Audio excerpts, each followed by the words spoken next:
Me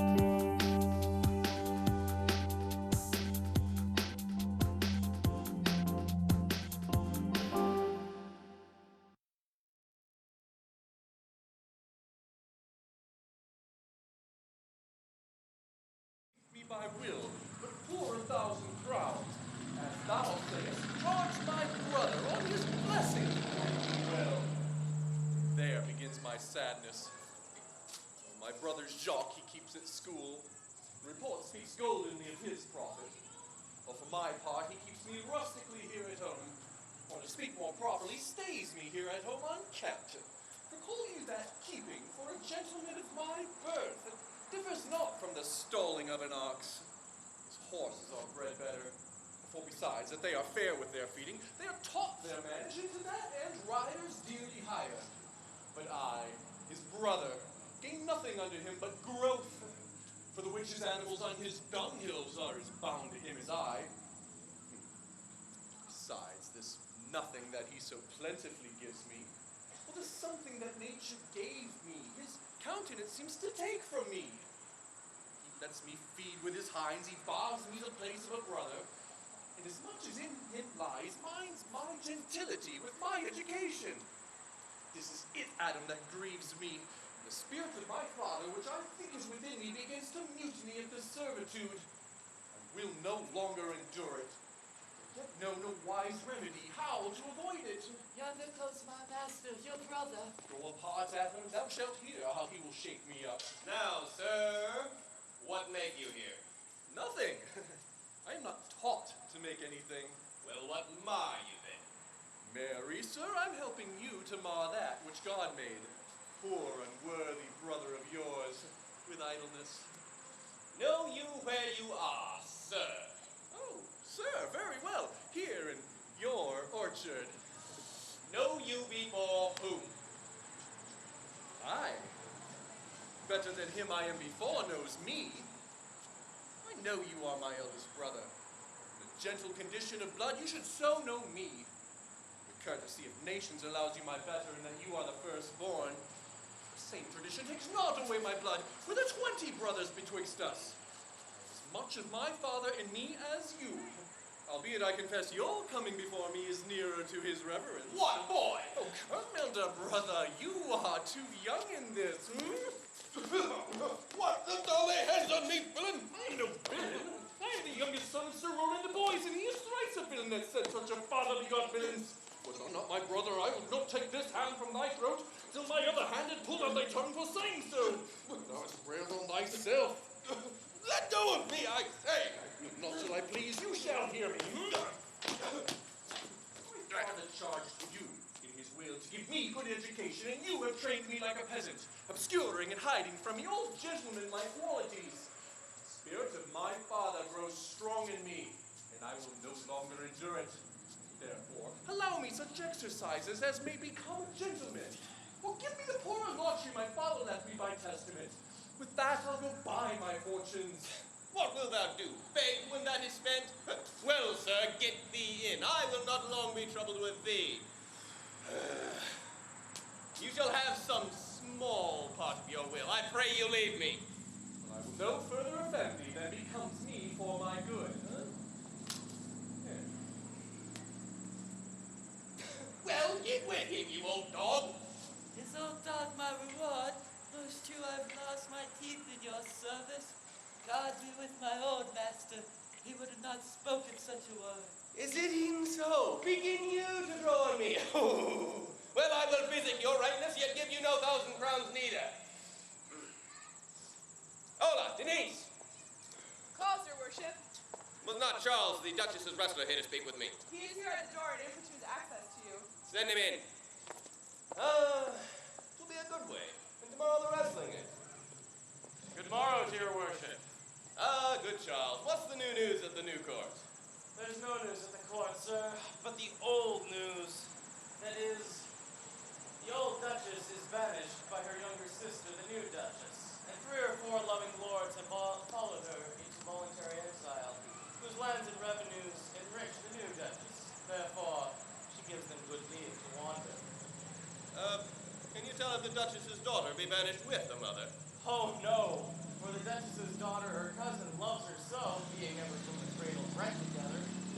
died to stay behind her or followed her exile. She's at the court with her cousin and no less beloved than the Duchess's own daughter. And there they enjoy their days, never loved as two ladies were. But where will the old Duchess live? They say she is already in the forest of Arden, and a many merry men with her. And there they live like the old Robin Hood of England. They say many young gentlemen flock to her every day, and there they fret the time carelessly, as they did in the Golden Age.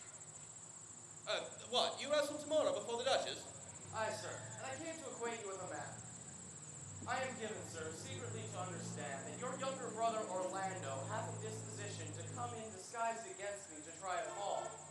Tomorrow, sir, I wrestle for my credit, and he that escapes me without some broken limb shall acquit him well. Your brother is but young and tender, and for your love I would be loath to foil him, as I must for my own credit if he comes in. Therefore, out of my love for you, I came to acquaint you withal, that you might either stay him from his intentment, or brook such disgrace well as he may run into, in that it is a thing of his own search, and altogether against my will. Charles, I thank thee for thy love for me, which thou shalt find I will most kindly requite. I had myself taken notice of my brother's purpose herein, and by underhanded means labored to dissuade him from it. But he is resolute. I tell thee, Charles, it is the stubbornest young fellow of France, full of ambition, an envious emulator of every man's good parts, and villainous contriver against me, his natural brother. Therefore, use thy discretion. I had as lief thou didst break his neck as his finger. For I tell thee, Charles, and almost with tears I speak it, there is not one so young and so villainous this day living. Oh, I speak but brotherly of him, but should I anatomize him to you as he is, why, I must look pale and weep, and thou must blush and wonder. I'm heartily glad I came hither to you. If he come tomorrow, I'll give him his payment. If ever he go alone again, I'll never wrestle for prize more. And so, God keep your worship. Farewell, good Charles. Thus I hope to see an end of him, for my soul, though I know not why, hates nothing more than he. Yet he's gentle, learned, yet never schooled, full of noble device, of all sorts enchantingly beloved. Even so full of the heart of the world, especially of my own people who best know him, that I am altogether misprized. Well, it shall not long be so. This wrestler shall clear all. All that remains now is that I kindle the boy's visitors. Now I'll go about. I pray thee, Rosalind, sweet my cause, sweet Mary. Dear Celia, I shall were mirth and I am mistress of, and would you yet I were marry her? Unless you can teach me to forget a banished mother, you must not learn me to remember any extraordinary pleasure. Herein I see thou lovest me not with the full weight that I love thee. If my aunt, thy banished mother, had banished thy aunt, the Duchess my mother, so thou hadst been still with me, I could have taught my love to take thy mother from mine, and so wouldst thou, if the truth of thy love to me were so righteously tempered as mine is to thee. Well, I will forget the condition of my estate to rejoice in yours. You know my mother hath no child but I, nor none is like to have, and truly when she dies thou shalt be her heir. For what she hath taken away from thy mother perforce, I will render thee again in affection. By my honor I bear, and I break that oath, let me turn not. Therefore, my dear Rose, my sweet Rose, be merry. From henceforth I will, coz, and devise sports. Let me see. What think you of falling in love? Mary, I prithee do, to make sport withal. But love no man in good earnest, nor no further in sport neither, than with the safety of a pure blush thou mayst in honor come off again. What shall be our sport then? Let us sit, and mock the good housewife Fortune from her wheel, that her gifts may henceforth be bestowed equally. Oh, I would we could do so, for her benefits are mightily misplaced, and the bountiful blind woman doth most mistaken her gifts to women. 'Tis true, for those that she makes fair, she scarce makes honest, and those that she makes honest, she makes very ill-favoredly. Nay, now thou goest from Fortune's office to Nature's. See, Fortune reigns in the gifts of the world, not in the lineaments of nature. No, when nature hath made a fair creature, may she not by fortune fall into the fire? Though nature hath given us wit to cloud at fortune, hath not fortune Fortune sent in this fool to cut off the argument? Indeed, there is fortune too hard for nature. When fortune makes nature's natural, the cutter off of nature's wit. Peradventure, this is not Fortune's work neither, but nature's, who perceiveth our natural wits too dull to reason of such goddesses, and hath sent in this natural as our whetstone. For always is the dullness of the fools the whetstone of the wits. How now, wit? Whither wander you? Mistress, oh, you must away to your mother. Were you made the messenger? Oh, no, by mine honor, but I was bid come for you. Where learned you that oath, fool? Of a certain knight who swore by his honor that the pancakes were good, and swore by his honor that the mustard was not. Now, I'll stand to it. The pancakes were not, and the mustard was good, and yet was not this knight forsworn. Who is it that thou meanest? Ay, marry, now unmuzzle your wisdom. Here, stand ye forth, stroke your chins, and swear by your beards that I am a knave. By our beards, if we had them, thou art. By my knavery, if I had it, I were. But if you swear by that is not, you are not forsworn. And neither more was this knight for swearing by his honor, for he never had any. Or if he had sworn it away long before he saw those pancakes or that mustard. I prithee, who is it that thou meanest? One that your mother loves dearly. My mother's love is enough to honor him. Enough, speak no more of him. You'll be whipped for taxation one of these days. More's the pity that fools cannot speak wisely what wise men do foolishly. By my troth thou sayest true. For since the little wit that fools have was silenced, the little foolery that wise men have makes a great show. Here comes Monsieur Lebeau, Ah, with his mouth full of news. which he will put on us as pigeons feed their young. Then shall we be news crammed? All the better, we shall be more marketable. Bonjour, Monsieur Lebeau. What's the news? Dear princesses, you have lost much good sport. Sport of what color? Of what color, madame? How may I answer you? As wit and fortune will. Or is the destiny's decree? Well said. That was laid on with a trowel. Nay, not if I leave lay my rank. Ah, thou losest thy old smell. You amaze me, ladies. I would have told you how much good wrestling which you lost the sight of. Yeah, tell us the manner of the wrestling. I will tell you the beginning. If it pleases your ladyships, you may see the end. For the best is yet to do, and here where we are, they are coming to perform me. Oh, well, the beginning, that is dead and buried. There was an old man and his 3 sons. I can match this beginning with an old tale. The proper young gentlemen of excellent growth and presence. With bills on their necks, be it known unto all men by these presents. The eldest of the 3 wrestled Charles, the Duchess's wrestler, which in a moment Charles saw him and broke 3 of his ribs, so that there is little hope of life in him. And so he saw the second, and so he saw the third. Under they lie, the poor old man, their father, making such a peaceful joy over them, that all the beholders take their part with weeping. But monsieur, where is the sport for ladies that you spoke of? When is it I speak of? Thus may men grow wiser every day. This is the first time ever I heard that breaking of ribs was sport for ladies. Or I promise thee. But is there yet another longs to see this broken music in his sides? Is there yet one more dotes upon rib breaking? Shall we see this wrestling cousin? You must if you stay here, for here is the place appointed for the wrestling. They are coming to perform me. Yonder, sure, they are coming. Let us stay and see it. Come on, since the youth will not be entreated, his own peril and his forwardness. Is yonder the man? Give it here, madame. Alas, he is too young. Yet he looks successfully.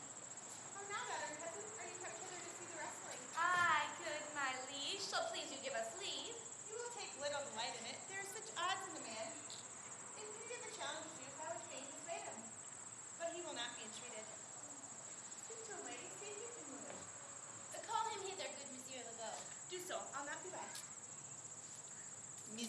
challenger. The princess calls for you. I attend them with all respect and duty.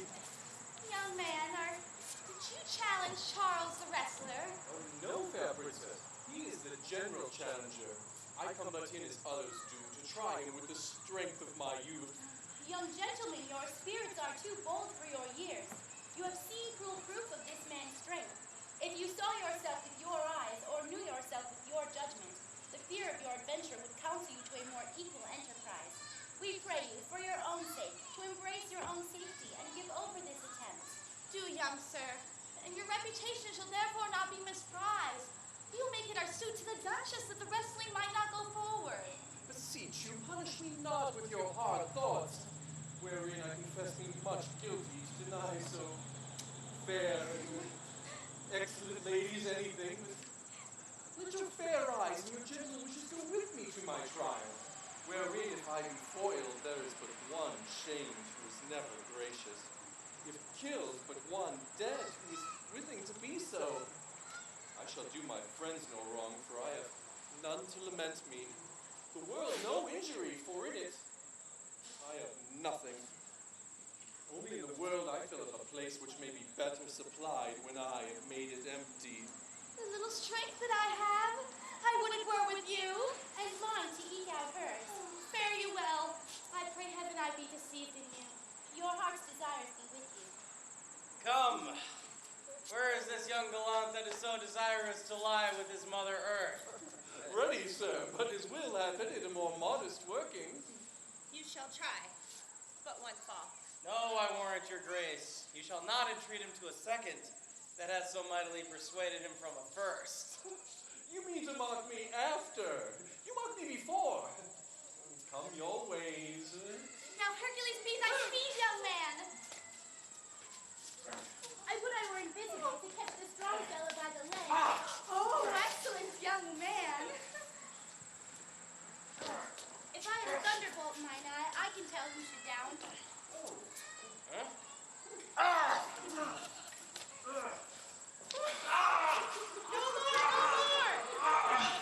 beseech your grace, I am not yet well breathed. How dost thou, Charles? He cannot speak, my lady. Oh, bear him away.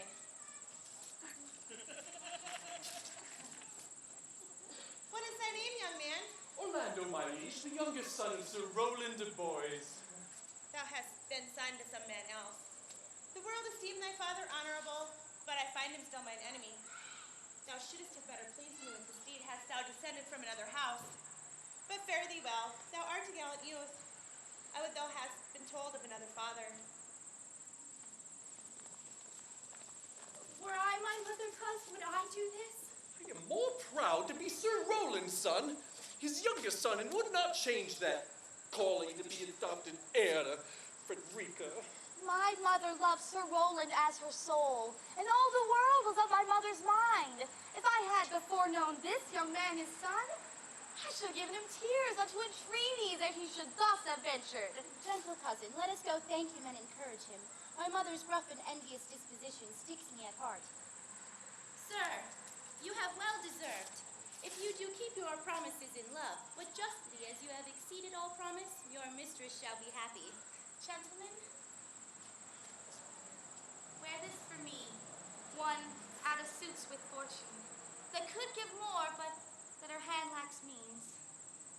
Will you go, coz? Aye. Fare you well, fair gentlemen. Can I not say, I thank you? Oh, my better parts are all thrown down, and that what here stands up is but a quintain, a mere lifeless block. He calls us back. Oh, my pride fell with my fortunes. I'll ask him what he would. Did you call, sir? Oh, sir, you have wrestled well and overcame more than your enemies. Will you go, coz? Oh, have with you. Very well.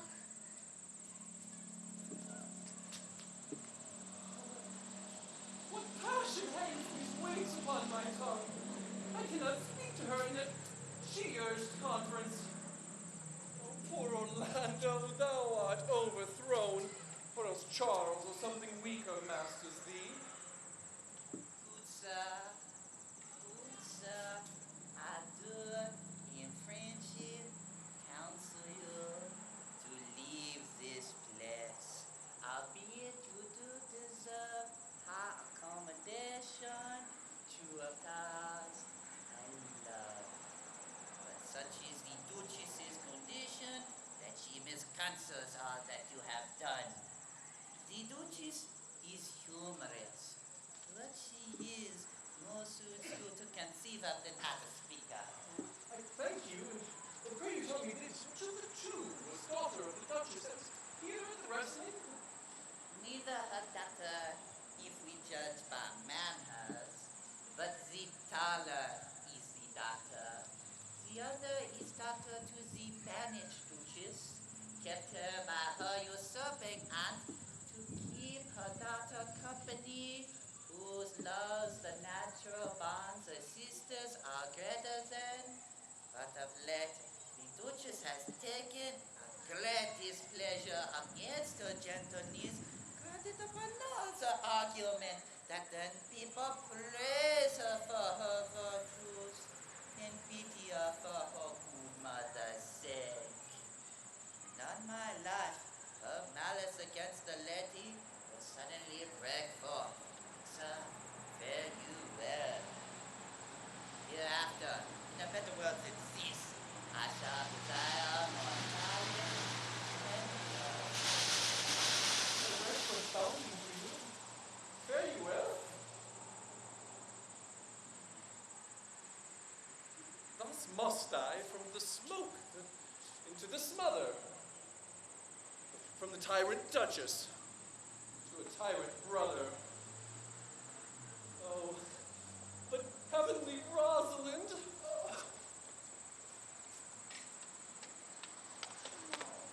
My cousin, Rosalind. Cupid have mercy, not a word? Not one to throw at a dog. No, thy words are too precious to be cast away upon curs. Throw some of them at me. Come, lay me with reason. Then there were two cousins laid up. The one should be lamed with reasons and the other mad without any. But is all of this for your mother? No! Some of it is for my child's father. Oh, how full of briars is this working day world. They are but burrs, cousin, thrown upon thee in holiday foolery. If we walk not in the trodden paths, our very petticoats will catch them. Well, I could shake them off my coat. These burrs are in my heart. Hem them away. I would try if I could cry ahem and have him. Come, wrestle with thy affection. Oh, it takes the part of a better wrestler than myself. Oh, a good wish upon you. You will try in time, in despite of a fall. But turning these jests out of service, let us talk in good earnest. Is it possible on such a sudden you should fall into so strong a liking with old Sir Roland's youngest son? The Duchess, my mother, loved his father dearly. Doth it therefore ensue that you must love her son dearly? By this kind of chase I should hate him, for my mother hated his father dearly. But I hate not Orlando. No, faith, hate him not for my sake. Why should I not? Doth he not deserve well? Oh, let me love him for that. And do you love him because I do? Oh, look, here comes the Duchess. With her eyes full of anger. Mistress, dispatch you with your safest haste and get you from our court. Me, Auntie? You, cousin, within this 10 days thou beest found so near our public court as 20 miles, thou diest for it. Oh, I do beseech your grace. Let the knowledge of my fault bear with me.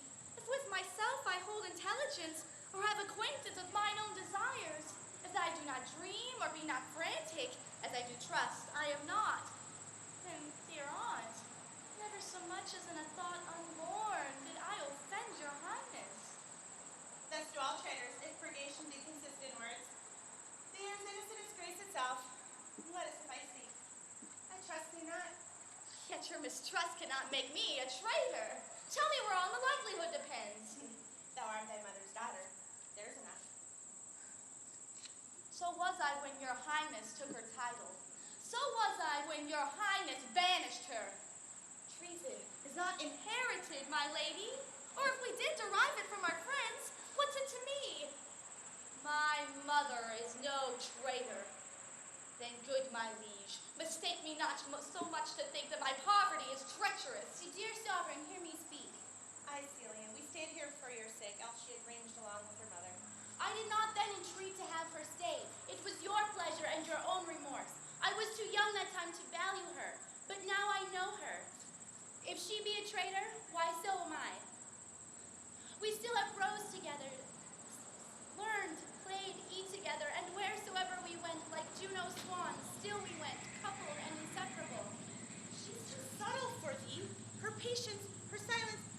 Speak to the people, they pity her. Thou art a fool. She robs thee of thy name, and that will show more bright and seem more virtuous when she is gone. Firm and irrevocable is my doom, which I have passed upon her. She's banished. Pronounce that sentence set on me. I cannot live out of her company. You are a fool. Eunice, provide yourself. If you all stay this time upon mine honor and the greatness of my word, you die.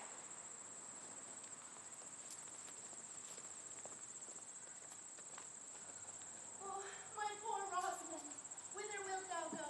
Wilt thou change mothers? I will give thee mine. I charge thee, be thou not more grieved than I am. I have more cause. Thou hast not, cousin. I prithee, be cheerful. Knowst thou not the Duchess hath banished me, her daughter? That she hath not! No, hath not. Rosalind lacks then the love that teacheth thee that thou and I am one. Shall we be sundered? Shall we be apart? No, let my mother seek another heir. Therefore, devise with me how we may fly, whither to go, and what to bear with us. And do not seek to take your change upon you, to bear your griefs yourself and leave me out. For by this heaven now when our sorrows pale, say what thou canst, I'll go along with thee.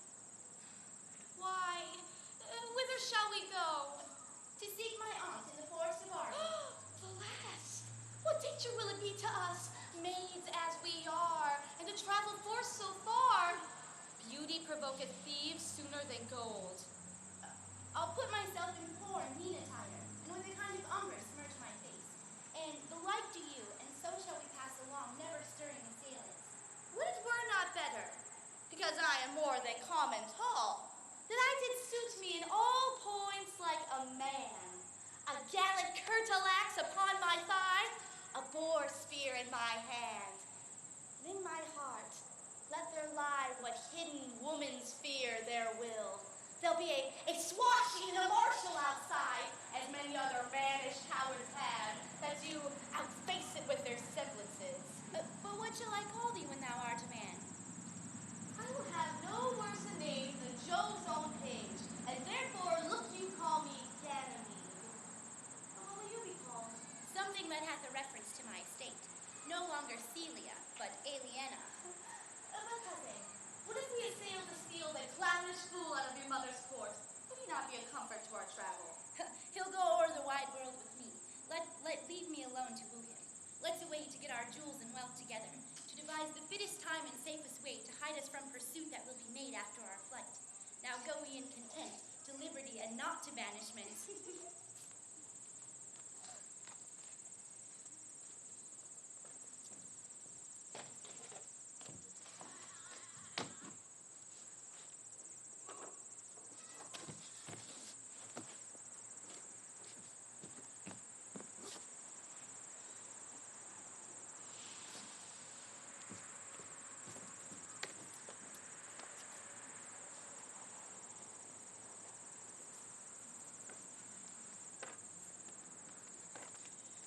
Now, my brother in exile, hath not old custom made this life more sweet than that of painted palm?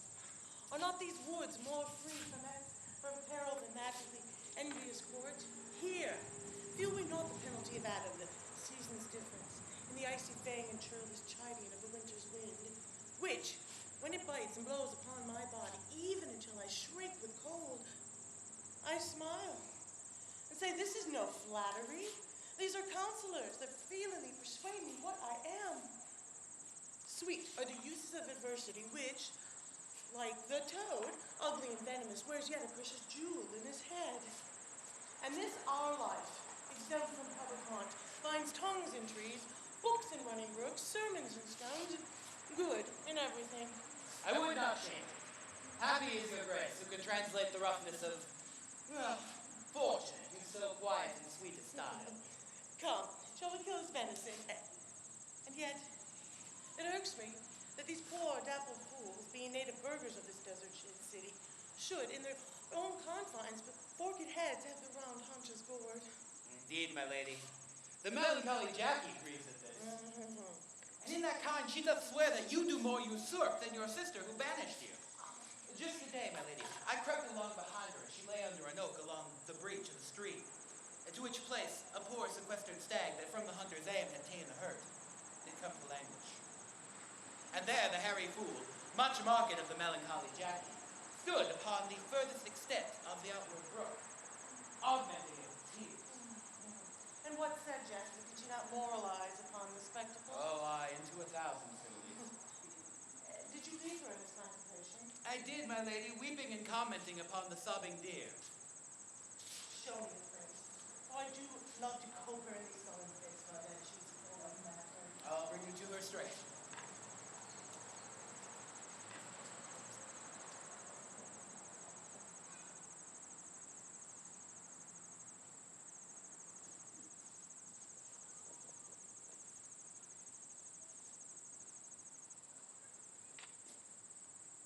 Who's there?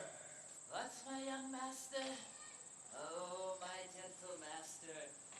Oh, my sweet master. Oh, you memory of old Sir Rollin. What makes you here?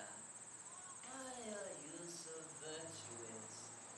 Why do people love you so? And wherefore are you gentle, strong, and valiant? And why would you be so fond to overcome the bonny prizer of the humorous Duchess? Your praise comes too swiftly home before you. Why, what's the matter? Oh, unhappy youth, come not within these doors. Within this roof lies the enemy of all your graces. Your brother. No brother. Yet the son. Yet not the son. I will not call him son. Of him that I was to call your father hath taken and heard your praises. And this very night he means to burn the very lodgings where you lie, and you within it. And if he fails that, he will have other means to cut you off. I have overheard him and his practices. This is no place. His house is but a butchery. Abhor it.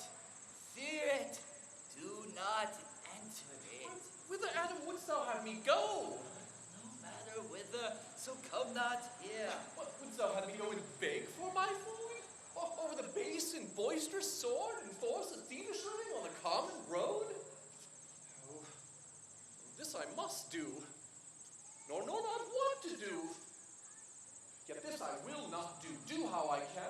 I will rather subject me to the malice of a diverted blood and a bloody brother. Be not so. I have 500 crowns, the thrifty hire I did save under your father, to be my foster nurse, when service should in my old limbs lie lame, and unrequited age in Konos thrown. Take that, heat doth the raven's feed. Yea, privily caters to the sparrow. Be comfort to my age. Here is the gold. All this I give you. Let me be your servant. Though I look old, I am still strong and lusty. Oh, good old man, how well indeed the service of the antique world appears, where service sweat for duty, not for meed. Thou art not for the fashion of these times, when none will sweat but for promotion, and having that do choke up their service even with the having. It is not so with thee. Poor old man, thou prunest a rotten tree that cannot so much as blossom a yield in lieu of all thy pains in husbandry. Come thy ways, we'll go along together. And ere we have thy youthful wages spent, we'll light upon some settled low content. Master,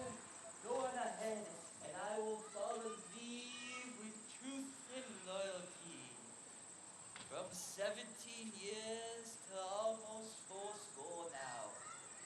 Here I have lived, but live here no more. At 17 years, many fortunes seek, but at fourscore, it is too late a week. Yet, fortune cannot recompense me better than to die well and not my master's death.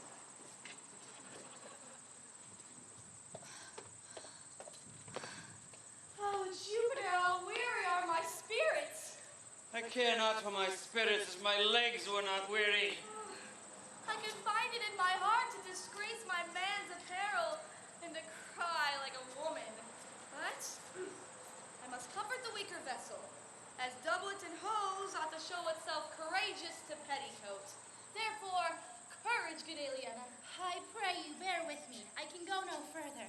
For my part, I would rather bear with you than bear you. Oh. Well, this is the forest of Arden. Aye, now I am in Arden, the greater fool I. When I was at home, I was in a better place. Travelers must be content. Aye, be so good, Touchstone. Oh, look you, here comes a young man and an old in solemn talk. That is the way to make her scorn you still. Oh, Corinne, that thou knowest how I do love her. I partly guess, for I have love there now. No, Corinne, being old, thou canst guess. Though in thy youth thou was true a lover as ever sighed on a midnight pillow. But if thy love were ever like to mine, as sure I think no man ever did love so, how many actions most ridiculous were there drawn to by thy fantasy? It's 1,000 that I have forgotten. Oh, thou hast not loved so heartily, if thou canst remember the slightest folly that love did make thee run into. Thou hast not loved. Or if thou hasn't sat as I do now, wearing thy hearer in thy mistress' praise, thou hast not loved. Or if thou hasn't broken from company abruptly as my passions now make me, thou hast not loved. Oh, Phoebe, Phoebe, Phoebe! Alas, poor shepherd, searching of thy wound, I have by hard adventure found mine own. And I mine. I remember when I was in love, I did draw my sword and strike it upon a stone and say, "Take that for coming to Jane's smile a night." As we that are true lovers have many capers. But just as all in nature is mortal, all of nature in love is mortal in folly. Oh, thou speakest wiser than thou art ware of. Truly, I shall never be weary of my own wit till I break my shins upon it. Jove, this shepherd's passion is much among my passion. Oh, and mine. But I grow somewhat stale with it. I pray you, one of you question yon man if he for gold will give us any food. I faint almost to death. Hold it, Clown! He's full. He's not thy kinsman. Who calls? Your betters? Il Sande very wretched. Peace, I say. Good evening to you, friend. You gentle sir, and to you all. Oh, now I pray you, if that love or gold can in this desert place buy entertainment, bring us where we may feed ourselves. And this maid, young maid with travel much oppressed, and faints for succor. Fair sir, I pity her, for I wish for her sake more than mine own my forces were able to relieve her. But I shepherd for another, and I do not shear the fleeces that I graze. My master is of churlish disposition, and little recks to find his way to heaven by deeds of hospitality. Besides, his coat, his flock, and bounds of feed are not for sale, and they are a sheepcoat now. By reason of his absence, there is little feed on, but what is, come see, and in my voice, most welcome shall you be. What is he that shall buy his flock and pasture? That young swain you saw but erewhile, who little cares for buying anything. I pray thee, if it stand with honesty, buy thou the cottage, pasture, and the flock, and you shall have the pay for it of us. And we will mend thy wages. I like this place, and willingly waste my time in it. Oh, assuredly, the thing is to be sold. Go with me. If you like upon report the soil, the profit, and this kind of life, I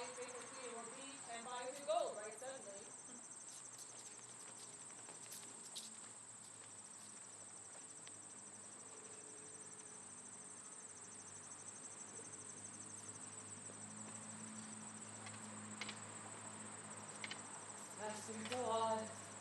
Oh, I die for food.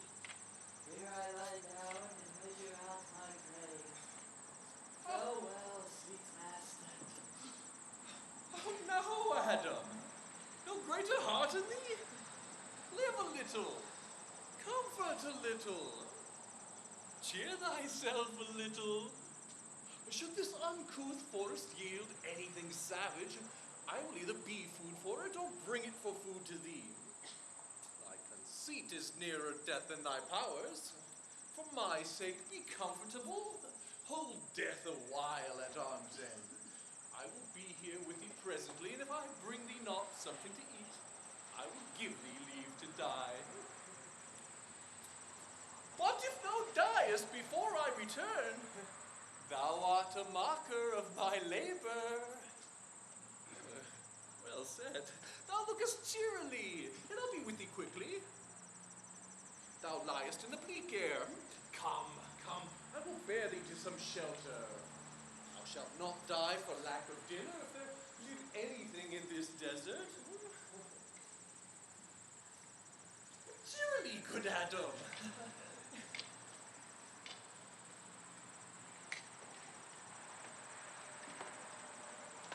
I think she'd be transformed into a beast, for I can nowhere find her like a woman. My lady, she has even now gone hence. Here she was married, hearing of a song. Oh, if she, compact to jars, grows musical, then we shall have shortly discord in the spheres. So seek her out. Tell her I would speak with her. Oh, she saves my labor by her own approach. Why, how now, mademoiselle? What a life is this that your friends must woo you for your company? What? Now, looks merrily. A fool. A fool. I met a fool in the forest.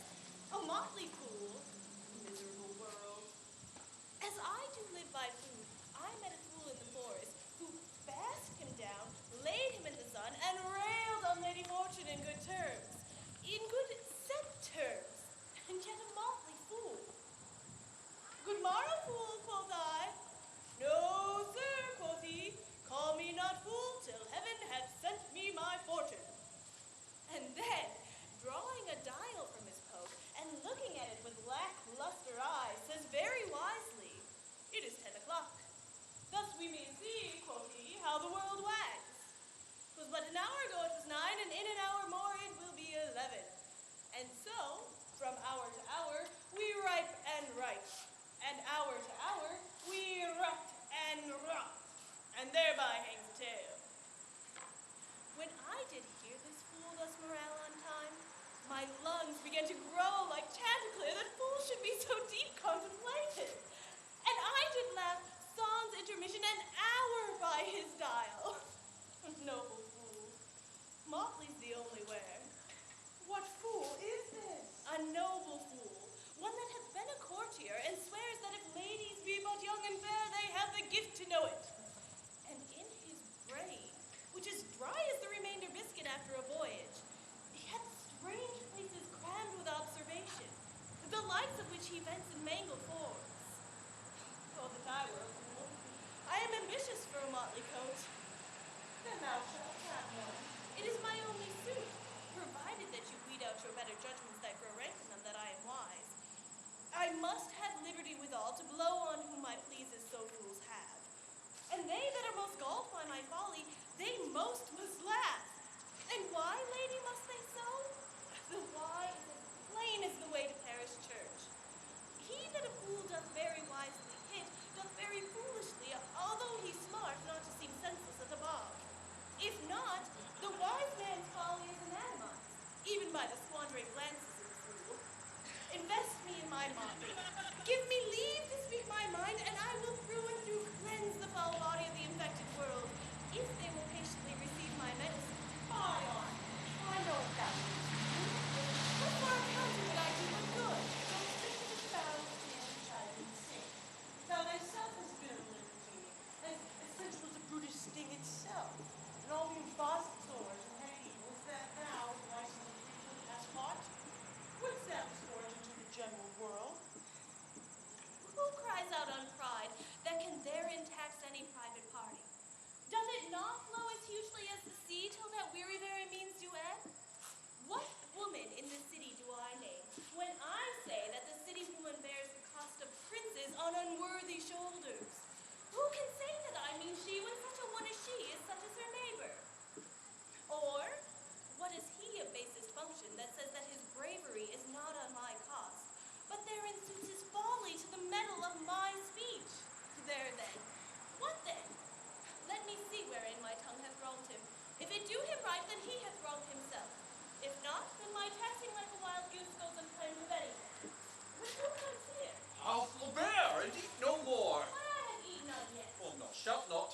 did he be served? Of what kind is this cup come of?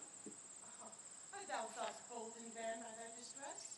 Or else a rude despise your good manners, and in civility thou seems so empty? You touched my vein at first. Thorny point of bare distress hath taken from me the show of smooth civility.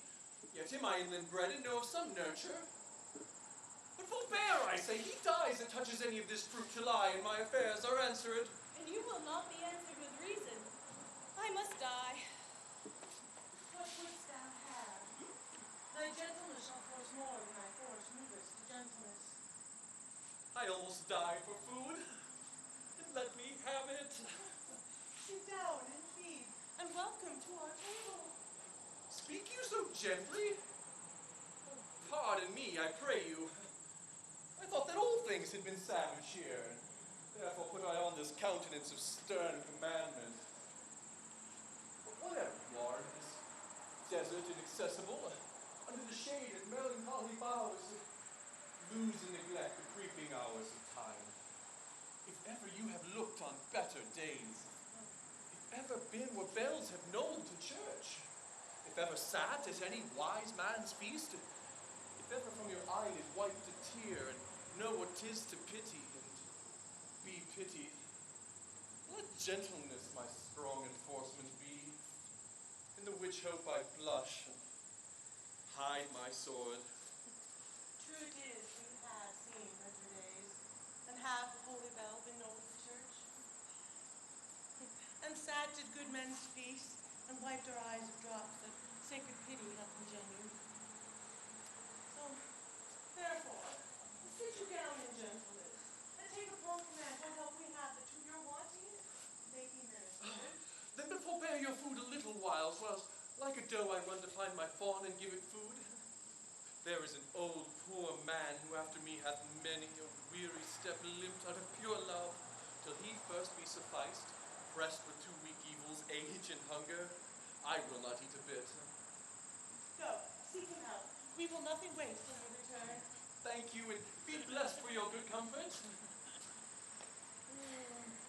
Thou seest we are not all alone unhappy.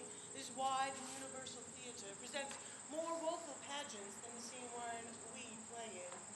All the world is stage, and all the men and women are merely players. They have their exits and their entrances, and each man in his time plays many parts, his acts being several ages. At first there's the infant, mewling and puking in his nurse's arms, and then the whining schoolboy with his satchel and shining morning face, creeping like a snail unwillingly to school. And then the lover, sighing like a furnace with a woeful ballad made to his mistress's eyebrow. And then the soldier, full of strange oaths, bearded like the pard, sudden in honor and jealous and quick in quarrel, seeking the bubble reputation even in the cannon's mouth. And then there's the justice, with his fair round belly and good cap and line. His eyes are severe and his beard is of formal cut. He's full of wise saws and modern instances, and so he plays his part. These sixth age shifts into the lean and slippered pantaloon, with spectacles on his nose and a pouch at his side, his youthful hose well saved a world too wide for his shrunk shank. His big, manly voice turns again towards childish treble pipes that whistle in his sound. The last scene of all that ends this strange eventful history is second childishness and mere oblivion. Sans teeth, sans eyes, sans taste, sans everything. Welcome. Welcome. Sit down, your venerable burden, and let him feed. I thank you most for him. So how'd you be? I scarcely speak to thank you for myself. Welcome. All true. I will not trouble you again to question you about your fortune.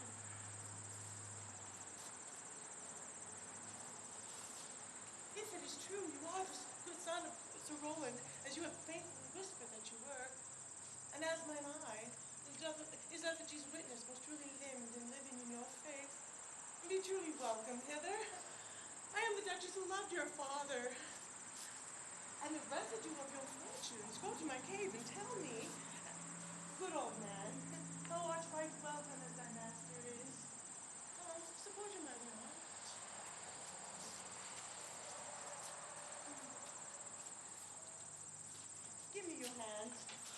me all your fortunes, understand.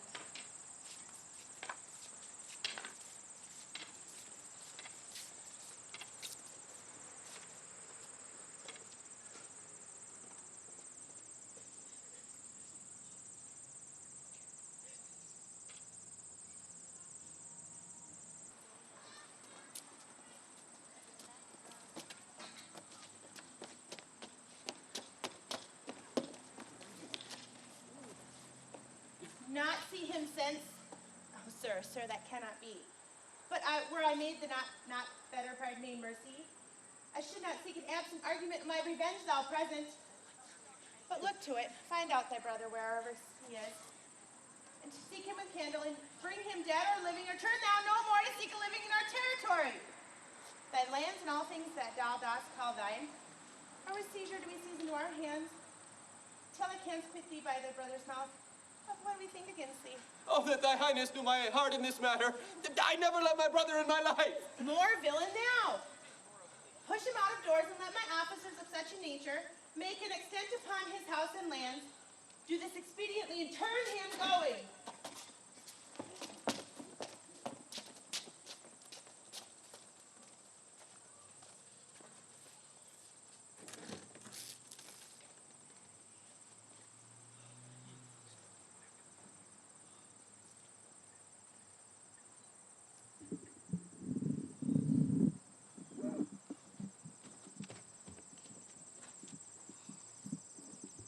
Hang there my verse, in witness of my love. And thou, thrice-crowned Queen of Night, survey with thy chaste eye from thy pale sphere above, thy huntress's name that my full love doth sway. O Rosalind, these trees shall be my books, and in their barks my thoughts I'll character, that every eye which in this forest looks shall see thy virtue witnessed everywhere. Oh, run, Orlando, and carve on every tree the fair, the chaste, and unexpressive she.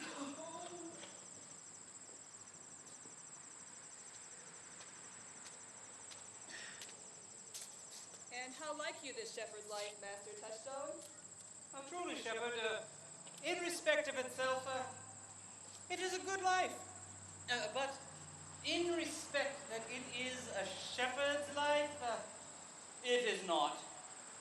No, in respect that it is a solitary life, it pleases me well, but in respect that it is private, it is a very vile life.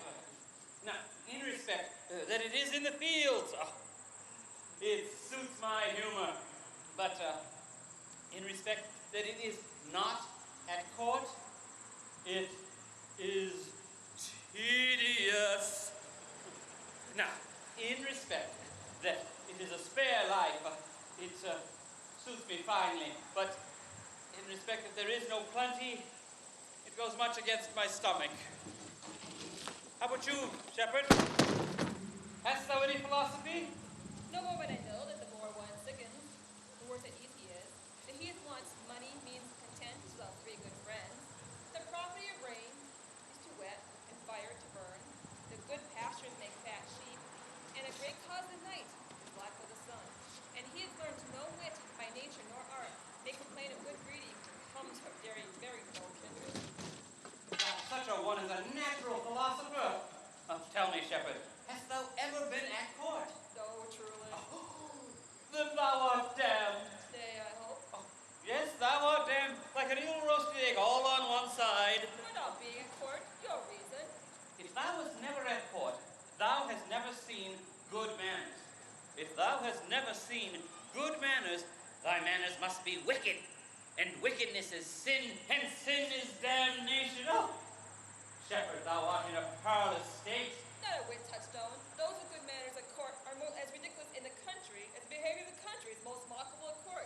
You say you do not salute at court, you kiss your hands. That courtesy most uncleanly of courtiers were shepherds. Oh, briefly, come, instance, come. Why, we are still having our ewes, and our fells, you know, are greasy. But do not your courtiers' hands sweat? Is not this grease of a mutton as wholesome as the sweat of a man? Oh, shallow, shallow. Come, instance again. Besides, our hands are hard. Your lips shall feel them the sooner. Shallow again. Come, a sounder instance. And they are often tarred over from the surge of their sheep. Would you have us kiss tar? The courtier's hands with you civet. Oh, most shallow man, listen to the wise and perpend. Civet is of a baser birth than tar, the most uncleanly flux of a cat. Oh, no, come, a better instance, I beg you. Come. You have too courtly wit for me. I'll rest. Wilt thou rest, damned? Oh, God help thee.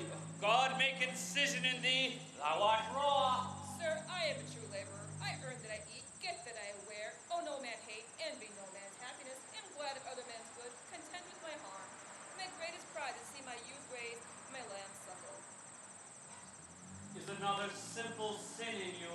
Oh, to bring the ewes and the rams together, to make your living by the copulation of cattle. Oh, to match the she-lamb of but 12 months to the crooked-pated, cockled old ram. Oh, such a match is out of all reason. For this reason alone, the devil himself shall have no shepherds. I see no other way thou mightest escape. Here comes young Master Ganymede, my new mistress's brother. From the east to western end, no jewel is like Rosalind. Her worth being mounted on the wind, through all the world bears Rosalind. All the pictures fairest lined are but black to Rosalind. Let no face be kept in mind, but the fair of Rosalind. I'll rhyme you the same 8 years running, sleeping time and suppers accepted. It's the rank buttermaker's rank to market. Oh, out, fool! For example, if the heart do lack a hind, let him seek out Rosalind. Winter garments must be lined, so must slender Rosalind. Those that reap must sheaf and bind, then to cart with Rosalind. If a cat will after kind, so will gentle Rosalind. A sweetest nut hath sourest rind, such a nut is Rosalind. He that sweetest rose would find, must find love's prick and Rosalind. This is a very false gallop of verses. Why do you infect yourself with them? Peace, you dull fool. I found them on a tree. Truly, the tree bears bad fruit. Well, I'll graft it to you. And then I'll graft it to a meddler. For then it'll be the earliest fruit in country, for you be rotten ere you be half ripe. And that is the right virtue of the meddler. So you have said, but rightly or no, let the forest decide. Oh, peace. Here comes my sister reading. Stand aside. Why, should this a desert be? For it is unpeopled. No, tongues all hang on every tree. That shall civil saying show. Somehow brief the life of man runs his erring pilgrimage. That the stretching of a span buckles in his sum of age. Some of violated vows twixt the souls of friend and friend. But on the fairest boughs, or at every sentence end, will I Rosalind write, teaching all that read to know with acquaintances of every sprite. Heavenward in little show that... Most gentle Jupiter, what tedious homily of love have you wearied your parishioners withal, and never cried, have patience, good people. How now? Back, friends. Shepherd, go off a little. Go wake him, sirrah. Gentle shepherd, let us make an honorable retreat, though not with bag and baggage, yet with script and scrippage. Didst thou hear these verses? Yes, I heard them all, and more too, for some of them had in them more feet than the verse would bear. And that's no matter. The feet might bear the verses. Ah, but the feet were lame and could not bear themselves without the verse, and therefore stood lamely in the verse. But didst thou hear without wondering how thy name should be hanged and carved upon these trees? I was 7 of the 9 days out of the wonder before you came. For look here what I found on a palm tree. I was never so berhymed since Pythagoras' time when I was an Irish rat.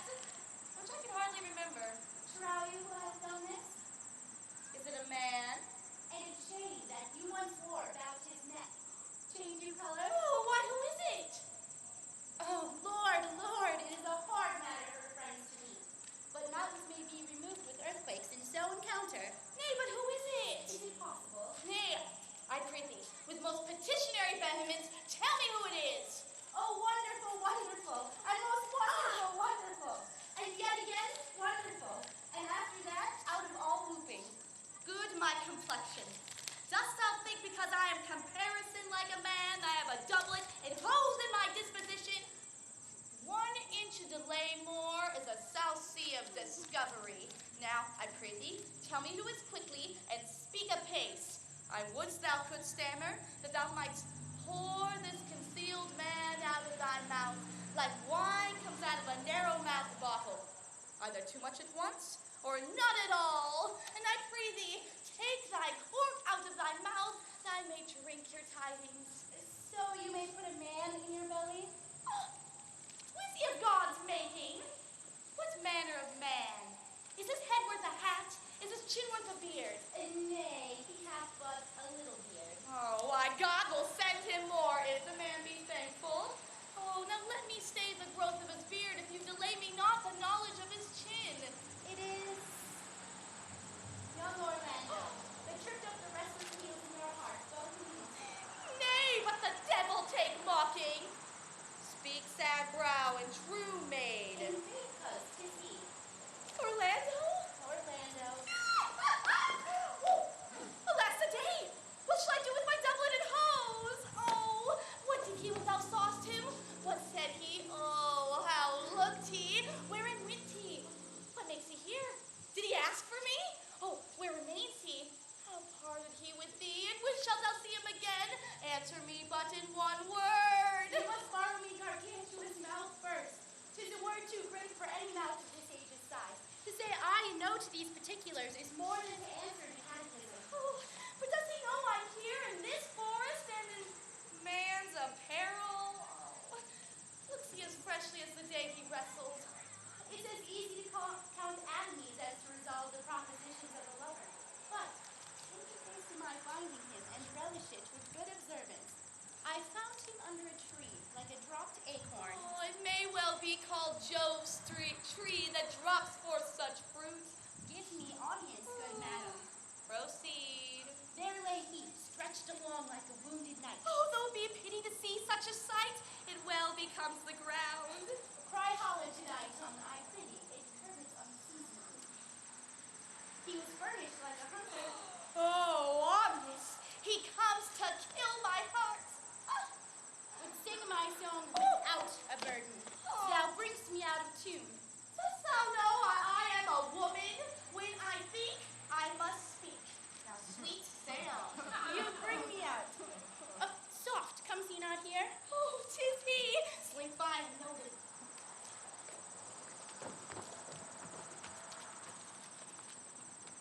I thank you for your company, but I would as lief been myself alone. And so had I. And yet for fashion's sake I thank you too for your society. Well, God be with you. Let's meet as little as we can. I do desire we may be better strangers. I pray you mar no more trees with writing of love songs in their barks. I pray you mar no more of my verses by reading them ill-favoredly. Rosalind is your love's name? Yes, just. I do not like her name. There was no thought of pleasing you when she was christened. What stature is she of? Just as high as my heart. Well, you are full of pretty answers. Have you not met goldsmiths' wives and conned them out of their rings? Not so. When I answer you right painted cloth, from whence you've studied your questions. You had a nimble wit. I think it was made out of a lattice here. Will you sit down with me and we two will rail against our mistress the world and all our miseries? I will chide no breather in this world but myself, against whom I know most faults. The worst fault you have is to be in love. 'Tis a fault I will not change for your best virtue. I am weary of you. By my troth, I was seeking a fool when I found you. She is drowned in the brook. Look within and you shall see her. But I shall see my own figure. Which I take to either be a fool or a cipher. I'll tarry no longer with you. Farewell, Signor Love. I am glad of your departure. Adieu, good Mademoiselle Melancholy. I I will speak to him as a saucy lackey, and under that habit, play the knave with him.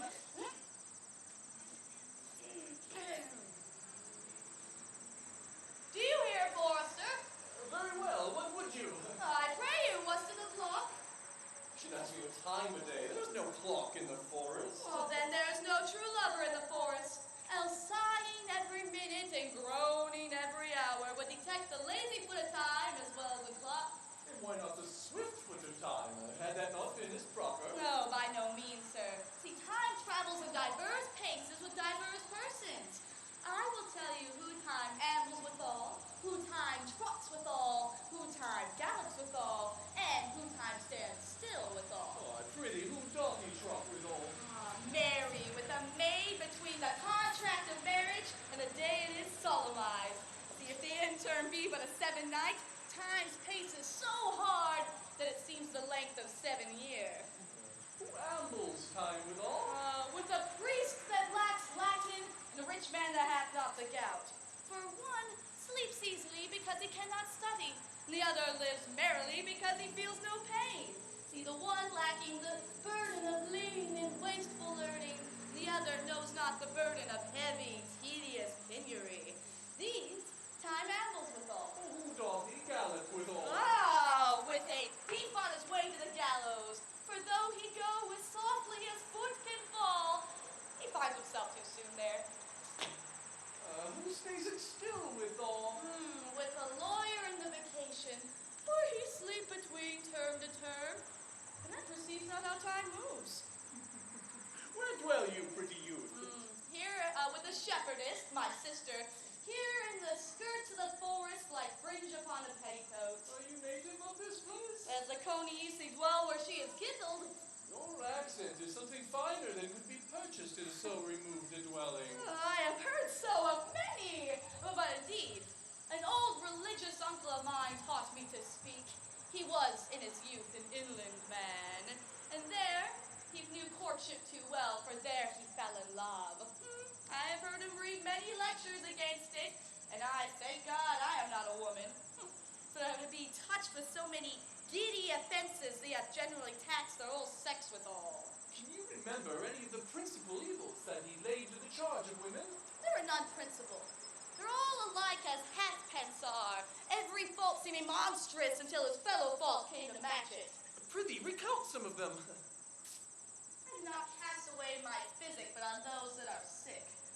There is a man that haunts this forest, that abuses our young plants with carving Rosalind in their barks, sings odes on the hawthorns and elegies on brambles, all, forsooth, deifying the name of Rosalind. If I could meet the fancy monger, I'd give him good counsel, for he seems to have the quiddity of love upon him. I am that he, unfortunate he. I pray thee tell me your remedy. There are none of my uncle's marks upon you. He taught me how to know a man in love, and by a cage of rushes, you are not prisoner. What were his marks? A lean cheek, which you have not, a blue eye sunken, which you have not, an unquestionable spirit, which you have not, a beard neglected, which you have not. Oh, but I'll pardon you that, for your simply having in a beard is a younger brother's revenue. Your hose should be unguarded, your bonnet unbanded, your sleeve unbuttoned, your shoe untied, and everything about you demonstrating a careless desolation. But you are no such man. You're rather point device in your accoutrements, as loving yourself rather than loving another. Fair youth, I wish I could make thee believe I love. Me believe it? You as soon make her that you love believe it, which I warrant she is after to do than confess she does. There is a point where women still give the lie to their consciences. But in good sooth, are you he that hangs the verses on the trees wherein Rosalind is so admired? I swear to thee, youth, by the white hand of Rosalind, I am that he. Oh, that unfortunate he. But are you so much in love as your rhymes speak? Neither rhyme nor reason can express how much. Love is merely a madness, and I tell you, deserves as well a dark house and a whip as madman do. The only reason it isn't so punished and cured is because the lunacy is so ordinary that the whippers are in love too. But I profess curing it by counsel. Have you ever cured any so? Yes, one, and in this matter. He was to imagine me his love, his mistress, and I set him every day to woo me, at which time I, but being a moonish youth, would grieve, be effeminate, changeable, longing and liking, proud, fantastical, impish, shallow, inconstant, full of tears, full of smiles, for every passion something, for no passion truly anything, as boys and women are for the most part cattle of this color, would now like him, now loathe him, then entertain him, then forswear him, now weep for him, then spit at him, till I drave my suitor from his mad humor of love to a living humor of madness, and that is to forswear the full stream of the world and live in a nook merely by that stick. And thus I do him, and I take upon myself to wash your liver clean, so that it is as a sound as sheep's heart, so there be not a spot of love in it. It would not be cured, youth. I would cure you if you would but call me Rosalind and come to my coach every day to woo me. Now, by the faith of my love, I will. Tell me where it is. Oh, go with me to it, and I'll show it you. And by the way, you can tell me where in the forest you live. Will you go? All my heart, good youth. Nay, but you must call me Rosalind.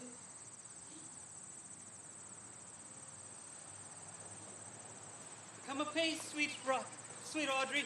Come. I will gather up thy goats, Audrey. Now, Audrey, am I the man yet, huh? Do my simple features content thee? Your features, Lord Laurentus. What features? I am here with thee and thy goats, like the most honest poet, capricious Ovid, was amongst the Goths. Oh, knowledge ill-inhabited, worse than Job in a thatched house. Oh, 'tis a shame when a man's good wit cannot be recognized, nor his poetry understood by the most forward child. Oh, how I wish the gods had made thee poetical. I do not know what poetical is. Is it honest and pure, or is it true? No, truly. For the truest poetry is the most feigning. Lovers are sworn to poetry, and what they do swear in poetry, they do feign. Do you wish then that the gods had made me poetical? Oh, truly I do. For thou swearest to me that thou art honest. If thou were a poet, I'd have some hope thou didst feign. Would you not have me honest? No. But to cast honesty upon beauty is to use honey, a sauce for sugar.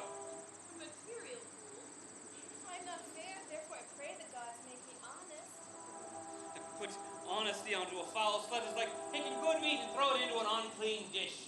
I am not a slut, for I thank the gods I am foul. Oh, praise be the gods for thy foulness, oh. Sluttishness may come hereafter. Be that as it may, I will marry you. And to that end, I've invited Oliver Martex, the vicar of the next village, to this. Meet me here at this spot in the forest, and therefore he may couple us. Will the gods give us joy?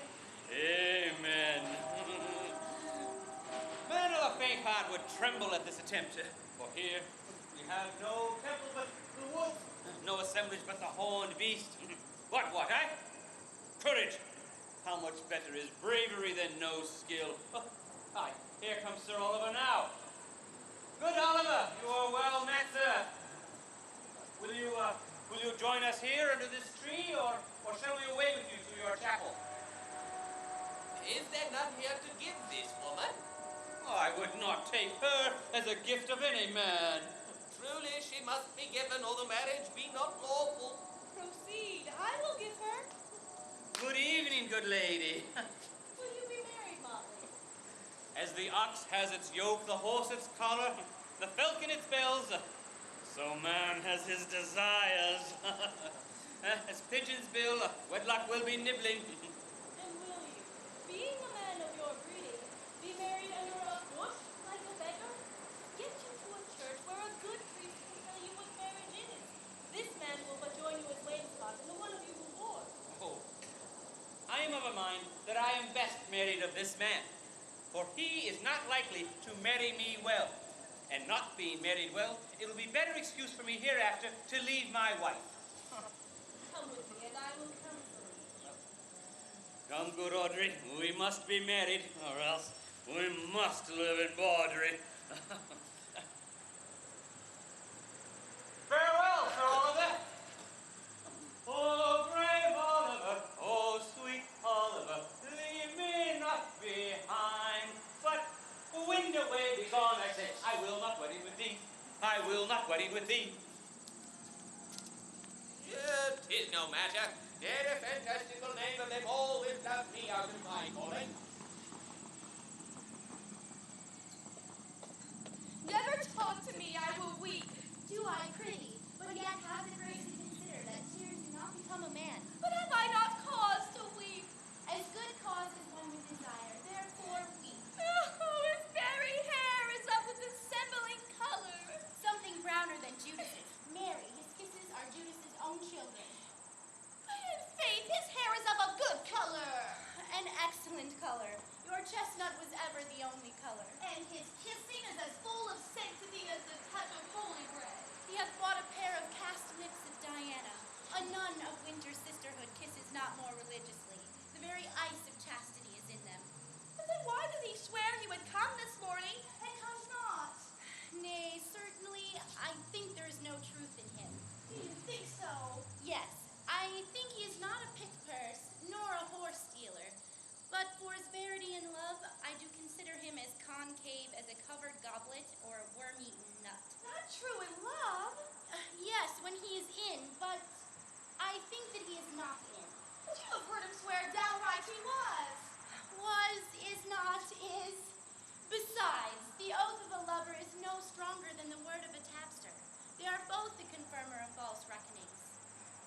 He attends here in the forest on the Duchess, your mother. I spoke with the Duchess yesterday and had much question with her. She asked me of my parentage, so I told her I was as good as she, and so she laughed and let me go. What talk we of mothers when there's such a man as Orlando? Oh, there's a brave man. He writes brave verses, speaks brave words, swears brave oaths, and breaks them bravely. Quite reverse, athwart the heart of his lover, as a puny tilter who spurs his horse, but on one side breaks his staff like a noble goose. But all's brave that youth mounts and folly guides. Who comes here? Mistress, I'm master. You have often inquired after that shepherd to complain of love, who was seen by me on the turf that was praised with proud and disdainful shepherdess who was his mistress. Well, and what of him? You would see a pageant truly play between his proud perfection and true love, and the red glow of scorn and proud disdain. Go hence, little, and I will conduct thee, if you will mark it. Come, let us remove. The sight of lovers feedeth those who love. Bring us to this sight, and you'll say, I'll prove a busy actor in their play.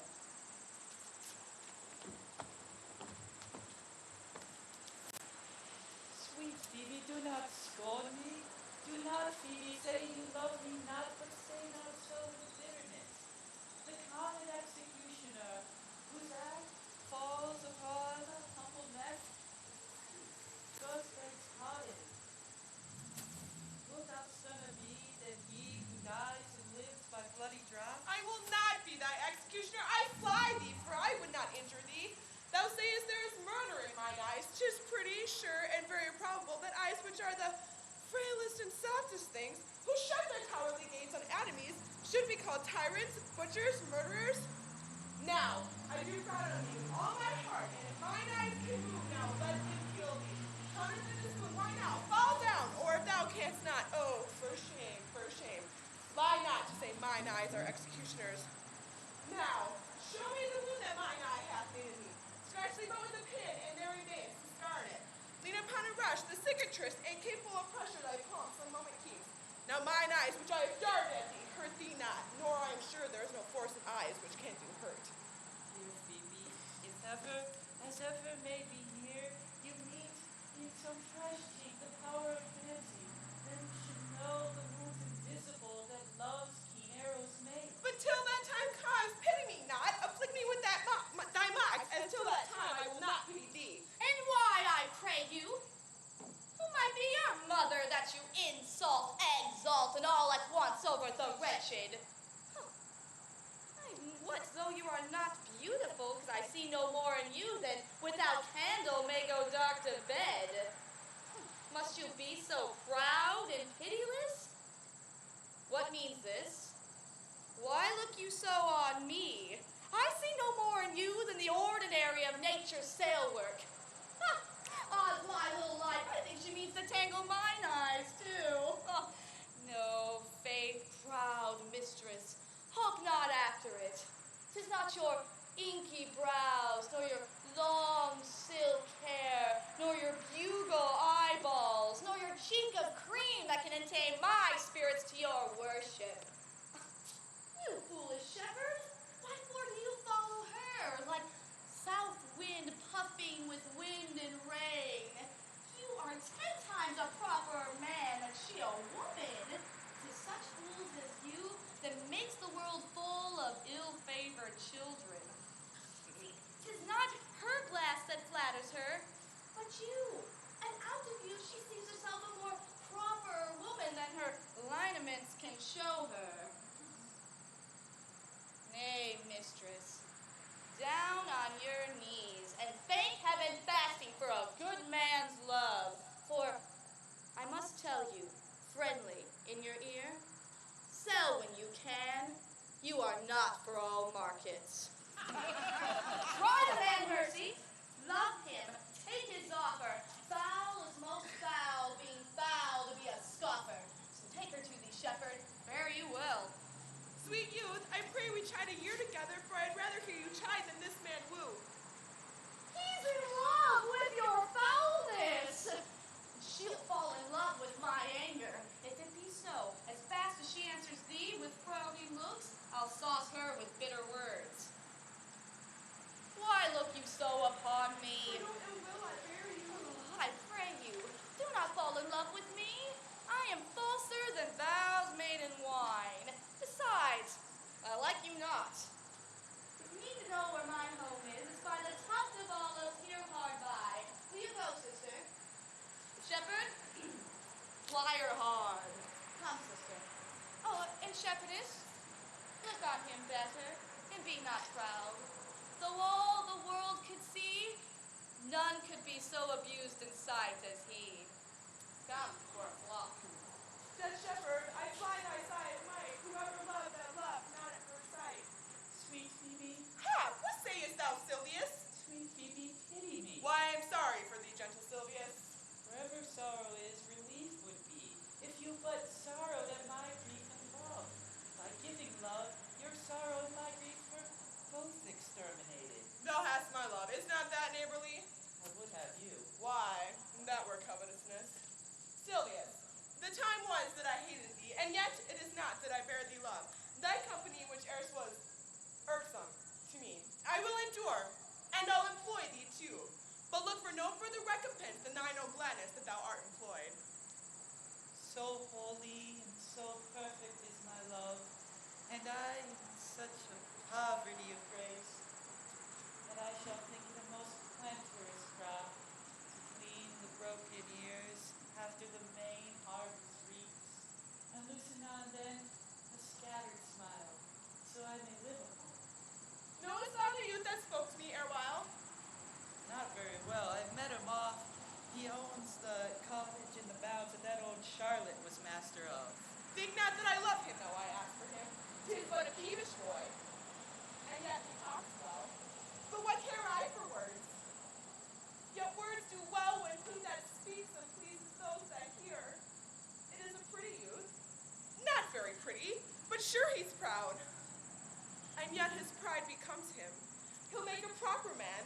The best thing in him is his complexion, and fast faster than his tongue did make offenses, I did heal it up. He is not very tall, and yet for his years is tall. His leg is but so, and yet 'tis well. There is a pretty redness in his lips, a little riper and more lusty red than that mixed in his cheek. Betwixt the constant redness and mingled the mask. There be some women, Sylvius, that would have marked him in parcels as I did, would have gone near to fall in love with him. But as for my part, I hate him not, nor love him not. And yet I have more cause to hate him than to love him. For what had he to do to chide at me? He said my eyes were black and my hair lank, and now I am remembered, scorned at, and I marvel why he answered not again. But that's all one. Oh, mittens is no quittance. I'll write to him a very taunting letter, and thou shalt bear it. Wilt thou, Sylvius? He with all my heart. I'll write it straight. The matter's in my head and in my heart. I'll be bitter with him in passing short. Go with me, Sylvius.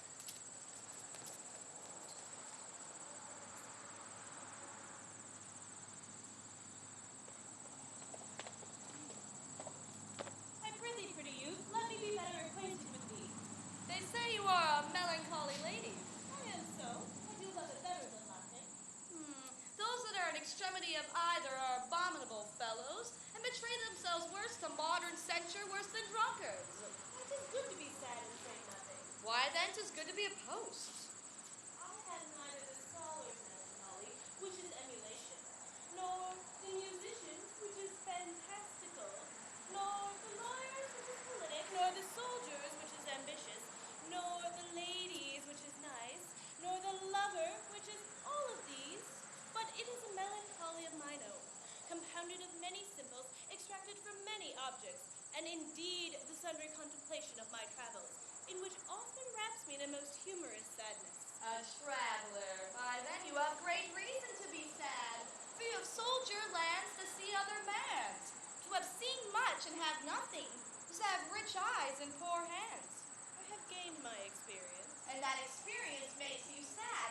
I would rather have a fool to make me merry than experience to make me sad, and to travel for it too. Oh, good day and happiness, dear Rosalind. Nay then, God be with you if you talk in blank verse. Farewell, mademoiselle traveler. Look, you lisp and wear strange suits. Disable all the benefits of your own country. Be out of love with your nativity. And almost chide God for making you the countenance you are. Or else I scarce believe you have swam in a gondola. How now, Orlando? Where have you been all this while? You a lover? And you scarce turn me another trick. Never come in my sight more. Oh, fair Rosalind, I come within an hour of my promise. Oh, break an hour's promise in love. He that divide a minute into 1,000 parts, and break but a part of that 1,000 parts of a minute in the affairs of love, it may be said of him that Cupid hath clapped him over the shoulder, but I'll warrant him heart whole. Pardon me, dear Rosalind. Nay, and you be so tardy. Never, I don't want to see your sight once again. No, I as lief be wooed of a snail. Of a snail? I of a snail, for though he comes slowly, he bears his house on his head. A better jointure, I think, than you make a woman. What's that? Besides, he brings his destiny with him. Horns, which I as lief you be beholding to your wives for. But he comes armed in his destiny, and prevents the slander of his wife. Virtue is no horn maker. My Rosalind is virtuous. And I am your Rosalind. It pleases him to call you so, but he hath the Rosalind of a better leer than you. Come, woo me, for now I am in holiday spirits and am likely to entreat. Now, what would you say to me were I your very, very Rosalind? Well, I would kiss before I spoke. Oh, nay, you better speak first, and then when you're gravelled for lack of matter, might take occasion to kiss. See, very good orders when they are out, they spit, and for lovers lacking, God warn us, Matter? The cleanliness shift is the kiss. How if the kiss be denied? Well, then the woman take you to a treaty, and there begins new matter. Who could be out being before his beloved mistress? If I were your mistress, I would think my honesty ranker than my wit. What with my suit? Not out of your apparel, and yet out of your suit, and not I your Rosalind. I take some joy to say that you are, because I would be talking of her. Then her person, I say, I will not have you. Well, in mine own person, I die. Nay, die by attorney. The poor world is almost 6,000 years old. And in all this time, there's not any man that has died in his own person. That is to say, in a love cause. Troilus, he had his brains dashed out with a Grecian club. Yet, he did what he could to die before, and he is one of the patterns of love. Found him was hero of Sestos. But these are old eyes. Men have died from time to time, and worms have eaten them, but not for love. Not have my wife Rosalind at this moment. Protest her frown might kill me. But by this hand, it will not kill a fly. But come, I will be your Rosalind Moore coming on this position. Now, ask me what you will, I will grant it. So then love me, Rosalind. Will I? Fridays, Saturdays, and all. And wilt thou have me? I and 20 such. What sayest thou? Are you not good? I hope so. Why then can one desire too much of a good thing? Now come, sister, you shall be our priest and marry us. Give me your hand, Orlando. What do you say, sister? Pray thee marry us. I cannot say the word. Oh, you must say, do you, Orlando? Go to. Do you, Orlando, have to wife this Rosalind? I will. Aye, but when? Why now, as fast as she can marry us. Then you must say, I take thee, Rosalind, for wife. I take thee, Rosalind, for wife. And I might ask for your commission, but I do take thee, Orlando, for my husband. There's a girl goes forth before the priest, and a woman's thought runs before her actions. So do all thoughts in their wings. But how long will you have her after you've possessed her? Forever. And a day. Say a day without the ever. No, Orlando. Men are April when they woo, December when they wed. Maids are May when they are maids, but the sky changes when they are wise. I will be more jealous of you than a Barbary cock pigeon over his hen. More clamorous than a parrot against raid. More newfangled than an ape. More giddy in my offenses than a monkey. And I will weep for nothing like Diana and the fountain. And do this when you are disposed to be merry. And I will laugh like a hyena. And that when you are inclined to sleep. Will my Rosalind do so? By my life, she will do as I do. Oh, but she is wise. And otherwise would she have the wit to do this? The wiser, the wayworther. Take the doors upon a woman's wit, 'twill out of the casement. Shut that, 'twill out of the keyhole. Stop that, 'twill out with the smoke at the chimney. A man that had a wife with such a wit, you might say, wit? Whither wilt? Nay, take thy check for it, for then you'll find your wife's wit go into your neighbor's bed. What could have wit to excuse that? To say she come to seek you there. See, you cannot take her without her answer unless you take her without her tongue. Nay, but forsooth. I will be with thee presently. I must leave thee for 2 hours. No, master love, I cannot last thee 2 hours. But I must attend the Duchess at dinner. Go your ways, go your ways. I knew what you would prove. My friends told me as much, and I thought no less. Now, that flattering tongue of yours had won me. But only one cast away. So, come death, to a thought was your own. Aye, sweet Rosalind. Then if God made me in good sooth, and by all such pretty oaths that I'm not dangerous, if you break one jot of your promise, or come 1 hour behind your promise, I will think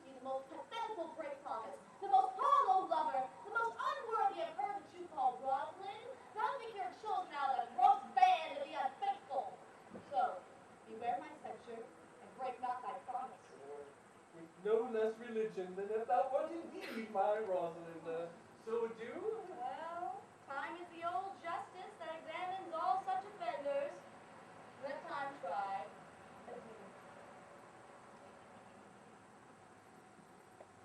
You have seriously misused our sex in your love threat.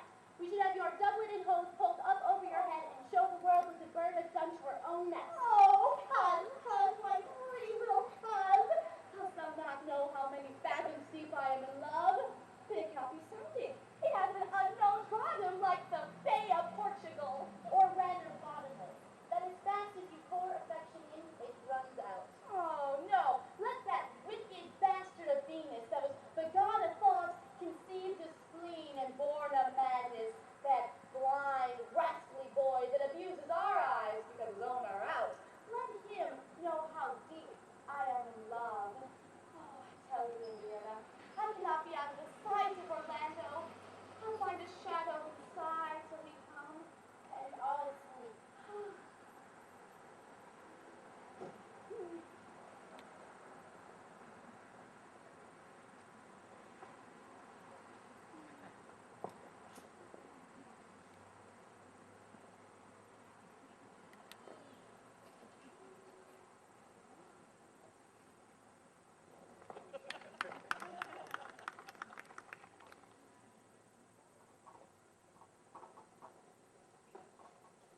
Now, how now? Is it not 2:00? And here, much Orlando. I warned you, with pure heart and troubled brain, has taken his bow and arrows and gone forth to sleep. Look who comes here. Oh, my errand is to you, fair youth. My Phoebe did bid me give you this. You know not the contents, but as I guess by her stern brow and waffish action as she did write it, there's an angry tenor. Pardon me, I am but a guiltless messenger. Patience herself would startle at this letter and play the swaggerer. Bear this, bear all. She says I am not fair, that I lack manners. She calls me proud, and that she does not love me were men as rare as Phoenix. Odds my will, her love is not the hare I do hunt. Why writing she so to me? Well, shepherd, well, this is a letter of your own device. No, I protest. I know not the contents.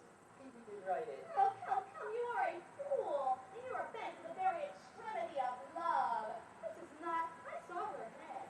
She has a leathern hand, a freestone-colored hand. I thought her old gloves were on, but it was her hand.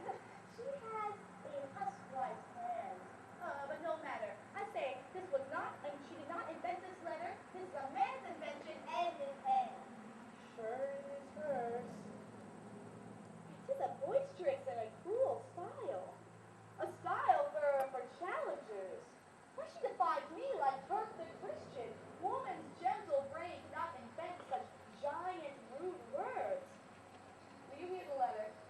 So please you, I have not heard it yet. I've heard too much of Phoebe's cruelty. She Phoebe's me. Mark how the tyrant writes. Art thou God to shepherd turn, that a maiden's heart hath burned? Can a woman rail thus? Are you this railing? Why thy Godhead laid apart?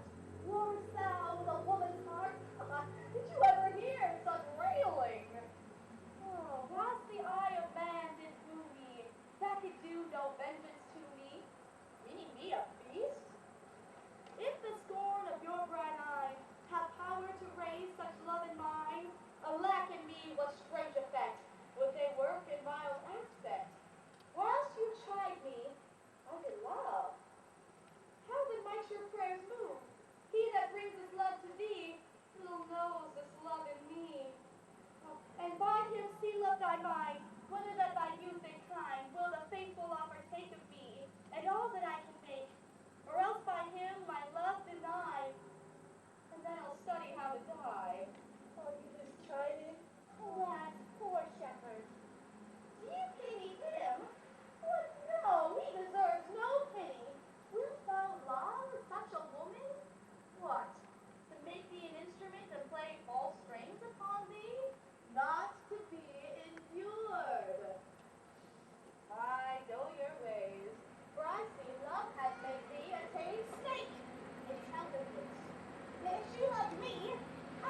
inquire for? It is no boast being asked to say we are. Orlando doth commend him to you both. To that youth he doth call his Rosalind, he sends this bloody napkin. Are you pleased? I am. What are we to understand by this? Oh, some of my shame, and what man I am, and who I am, and how and why this handkerchief was stained. I pray you tell it. When last young Orlando parted from you, he left promise to return again within the hour, and pacing through the forest, chewing the food of sweet and bitter fancy, lo, what befell. He threw his eye aside, and marked what object did present itself.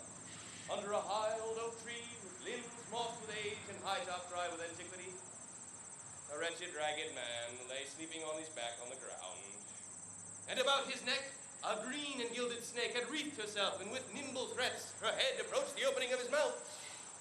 But, seeing Orlando, she unlinked herself, and with indented glides did slip away into a bush.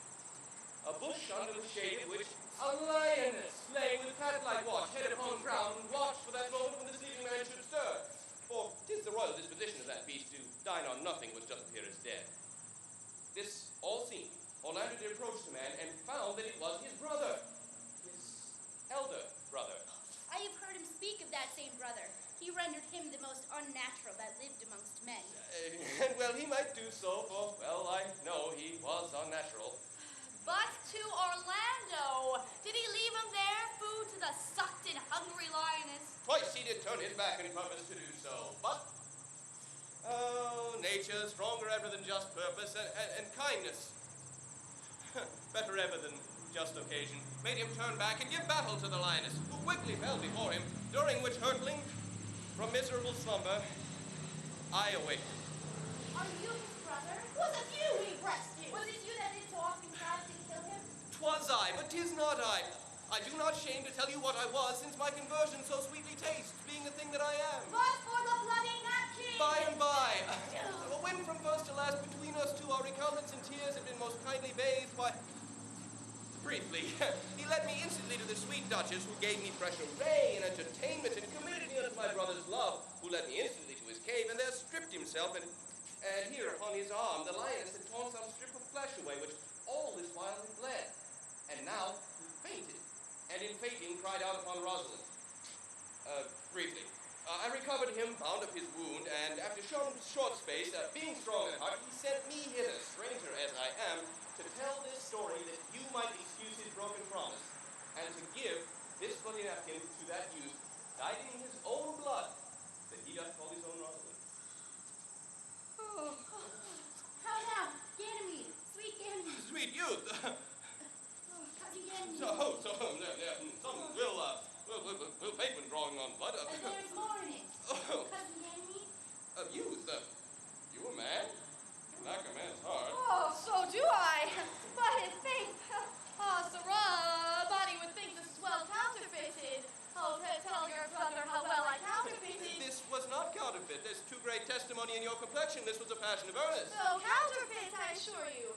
Well, then, take good heart and counterfeit to be a man. Oh, so I would, but I should have been by right a woman. Come, you look paler and paler. I pray you, draw homewards. Go with us, sir. That I will, for I must carry answer back how you excuse my brother, Rosalind. Oh, I shall devise something, but I pray you, commend my counterfeiting to him. Will you go?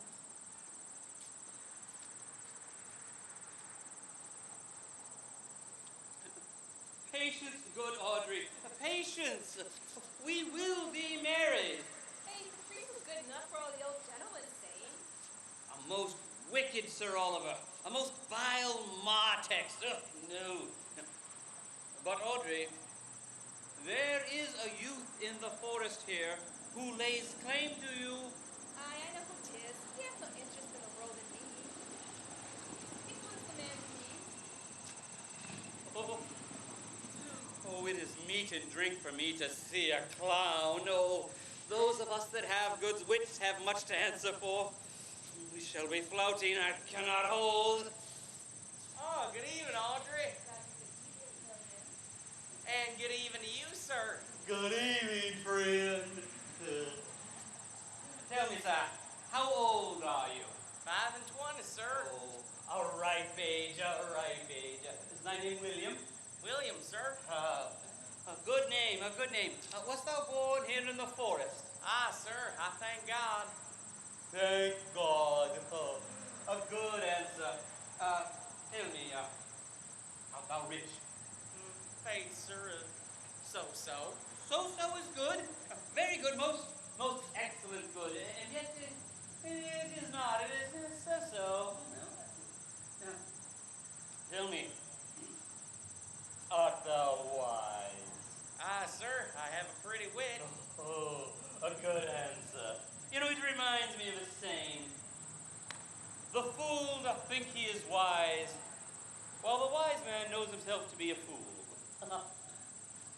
As the ancient heathen philosopher would say, desiring to eat a grape, he did open his mouth and put it in, thereby meaning that grapes were meant to eat and lips to open.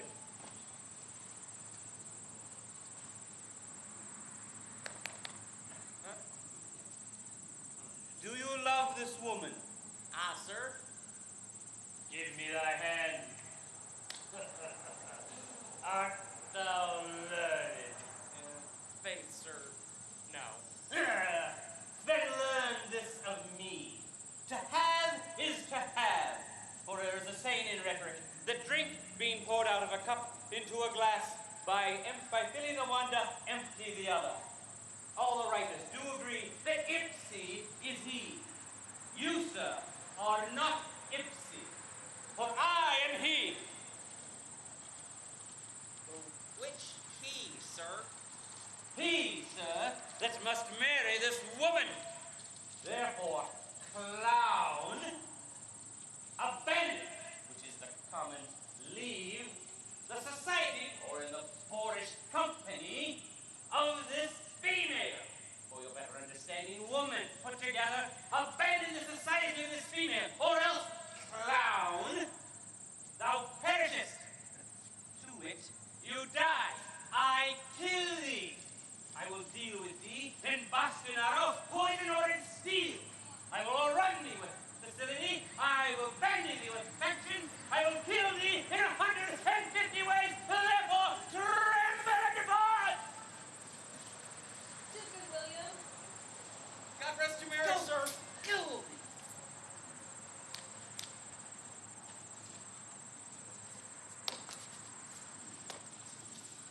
Come, sweet Audrey. We must attend my mistress.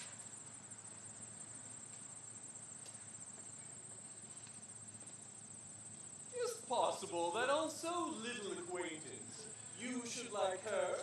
That would seem you should love her. And loving, wooing, she should craft. And will you persevere to enjoy her? Do not call the giddiness of it into question. The small acquaintance, the poverty of her, my sudden wooing, her sudden consent. No. Instead, say with me, I love Enya, and say with her that she loved me, and consent that we both may enjoy each other. And it shall be to your benefit. For my father's house, and all the revenue that was old Sir Roland, shall I estate upon you. Here I will live and die a shepherd. Oh, you have my consent. Away be tomorrow. Thither I will invite the Duchess and all contented followers. Prepare, Indiana. For look you, here comes my Rosalind. God save you, brother. And you, fair sister. Oh, my dear Orlando, how it grieves me to see thy heart in a scar. It is my arm. But I thought thy heart had been wounded by the claws of a lion. Oh, wounded it is, but with the eyes of a lady. Did your brother tell you how well I counterfeited the swoon when I saw your handkerchief? Aye, greater wonders than that. Oh, nay, I see where you are. Nay, 'tis true. There's never anything so sudden as a fight of two rams, and Caesar's thrasonical brag of I came, saw, and overcame. For no sooner did your brother meet my sister, but they met, but they looked. No sooner looked, but they loved. No sooner loved, but they sighed. No sooner sighed, but they asked for another the reason. No sooner knew the reason, but they sought the remedy. And then they built a pair of stairs up to marriage, at which they will climb incontinent, or else be incontinent before marriage. They're in the very wrath of love, and they will together No clubs cannot part them. Oh, they will be married tomorrow, and I will bid the Duchess to the nuptial. Oh, how bitter a thing it is to look into happiness through another man's eyes. By how much the more shall I tomorrow be at the height of heart heaviness, and how much I shall think my brother happy in having what he wishes for. Tomorrow, can I not serve my term as your Rosalind? I can no longer live by thinking. Oh, well, then, no more of this idle talking. Listen, know me now, for now I speak to some purpose. Believe me, if you will, that I can do strange things. I have, since I was a 3-year-old, conversed with a magician who was most profound in his art, and yet not damnable. If you love Rosalind in your heart as much as your gesture cries it out, when your brother marries Aliena tomorrow, so shall you marry her. Now, I know what straits of fortune she is driven, and it doesn't seem impossible to me, if it not be inconvenient to you. Thou set her before your eyes tomorrow, human as she is, and without any danger. Speakest thou in sober meanings? By my life I do, which I tender dearly, though I say I am a magician. So, therefore, put you in your best array, bid your friends, for if you shall be married tomorrow, you will, and to Rosalind, if you will. Oh, here comes a lover of mine and a lover of hers. You have done me much injustice before I went to you. I care not if I have. It is my study to be most despiteful and ungentle to you. You see there follows you a faithful shepherd. Look upon him. Love him. He worships you. Good shepherd, tell this youth what 'tis to love. It is to be made all of sighs and tears, and so I am for Phoebe. And so am I for Ganymede. And so am I for Rosalind. And so I am for no woman. It is to be made all of faith and service, and so I am for Phoebe. And so I am for Ganymede. And so I am for Rosalind. And so I am for no woman. It is to be made all of fantasy, all of passion, and all wishes, all adoration, duty, and observance, all purity, all trial, all observance. And so I am for Phoebe. And so am I for Ganymede. So am I for Rosalind. And so I am for no woman. If this be so, why blame you me to love you? If this be so, why blame you me to love you? If this be so, why blame you me to love you? Why do you speak too? Why blame you me to love you? To her that is not here, or doth not hear. Oh, I pray you no more of this. 'Tis like the howling of Irish wolves against the moon. I will help you if I can. I would love you if I could. Meet me all together tomorrow, for I will marry you if ever I marry woman, and I'll be married tomorrow. I will satisfy you if ever I satisfy man, and you'll be married tomorrow. If what contents you pleases you, you shall be content, and you shall be married tomorrow. As you love Rosalind, meet. As you love Phoebe, meet. And as I love no woman, I'll meet. So fare you well, I've left you commands. I will not fail if I live. Nor I. Nor I.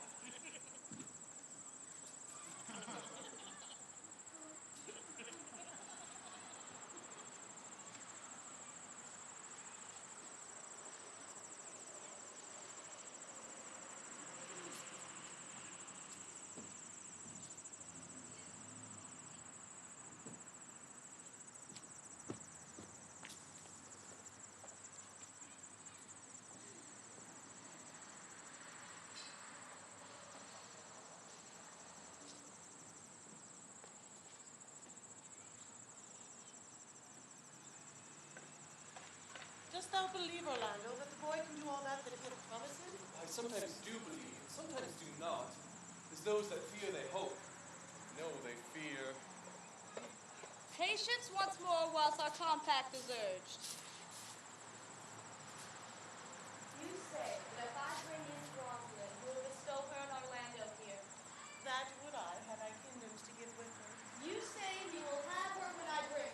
that, would I, if I were of all kingdoms king? You say, Phoebe, that you'll marry me if I be willing. That will I, should I die the hour after. Or else, refusing me, you'll give yourself to this faithful shepherd. So is the bargain. You'll say you'll have Phoebe if she be willing. But to have her in death proportional. I have promised to make all this matter even. Keep you your word, O Duchess, to give your daughter. You yours, Orlando, to receive your daughter. Keep you your word, Phoebe, that you'll marry me. Or else, refusing to wed this shepherd. Keep you your word, Sylvius, that you'll marry her if she refuse me. Now, hence I go to make all these doubts even. I do remember in the shepherd boy some lively touches of my daughter's favor. Oh, my lady, the first time that ever I saw the youth, methought he was a brother to your daughter. But my lady, this boy is forest born, and hath been tutored in the rudiments of many desperate studies by his uncle, who reports to be a great magician, obscured in the circle of the forest. There's sure another flood toward, and these couples are coming to the ark. Here is a couple of very strange beasts that all in tongues are called fools. Salutations and greetings to you all. Good my lady, bid him welcome. This is the motley-minded fellow that I so oft met in the forest. He hath been a courtier, he swears. If any man doubt that, let him put me to my purgation. I have trod a measure. I have flattered a lady. I've undone 3 tailors and had 4 quarrels. Like to have fought one. And how was that paid up? Truly, we met and found the quarrel was upon the 7th cause. Seventh cause. Good my lady, like you this fellow? Oh, I like him very well. Good lady, goodwill to you. I desire to view the same. I come to you today, along with these other country copulatives, to swear and forswear as marriage binds and blood breaks. A virgin, my lady. A poor ill-favored thing, but mine own. 'Tis a poor humor of mine to take that which no other man will. Her honesty dwells in her as a pearl in a foul oyster. By my faith, he's very swift and sententious. According to the fool's garb and all the dulcet diseases. But for the seventh cause, how did you find the quarrel on the seventh cause? Upon a lie, 7 times removed. Yes, dear Audrey, do come bear your body more seemingly, Audrey. Yes. Thus, I did dislike the cut of a certain courtier's beard. He sent me word that if I thought his beard was not cut well, he was of a mind it was. This is called the retort courteous. I sent him word it was not well cut. He sent word that he cut it to please himself. This is the quip modest. And still, it was not well cut. He then disabled my judgment. This is the reproof valiant. And still, it was not well cut. He then said that I spake not true. This is the countercheck also. And then it said I lied, and then into this lie circumstantial, and then to the lie direct. And how oft did you say that his beard was not well cut? I durst go no further than the lie with circumstance, and he durst not give me the lie direct. Can you nominate now and order the degrees of the lie? Certainly. We argued in print, by the book, as you have books for good manners. I shall name you the degrees. The first, the retort courteous. The second, the quip modest. The third, the reply churlish. The fourth, the reproof valiant. The fifth, the countercheck quarrelsome. The sixth, the lie with circumstance. The seventh, the lie direct. Oh, now all of these you may avoid, except the lie direct. You may avoid that one too, with but an if. I know a time when 7 justices could not settle a quarrel, but when the parties themselves were met, one of them thought but of an if, as, if you said that. Well, then I said that. Oh, they shook hands and swore brothers. Yes, your if is your only peacemaker. Much virtue in if. Is this not a rare fellow, my lady? He's as good at anything and yet still a fool. He uses his folly as his stalking horse, and under the presentation of that, he shoots his wits.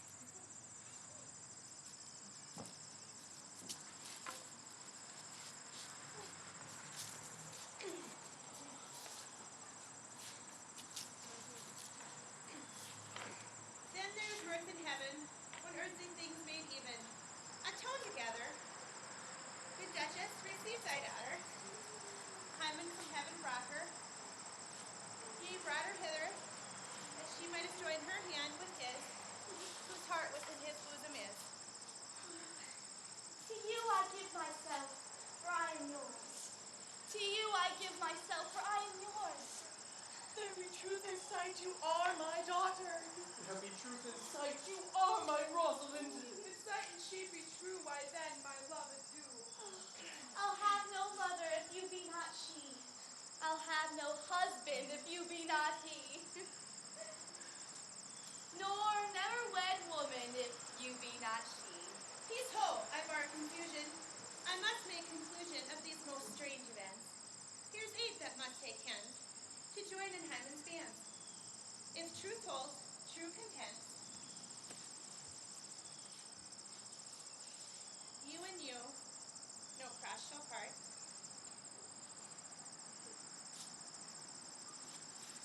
You and you, are heart in heart.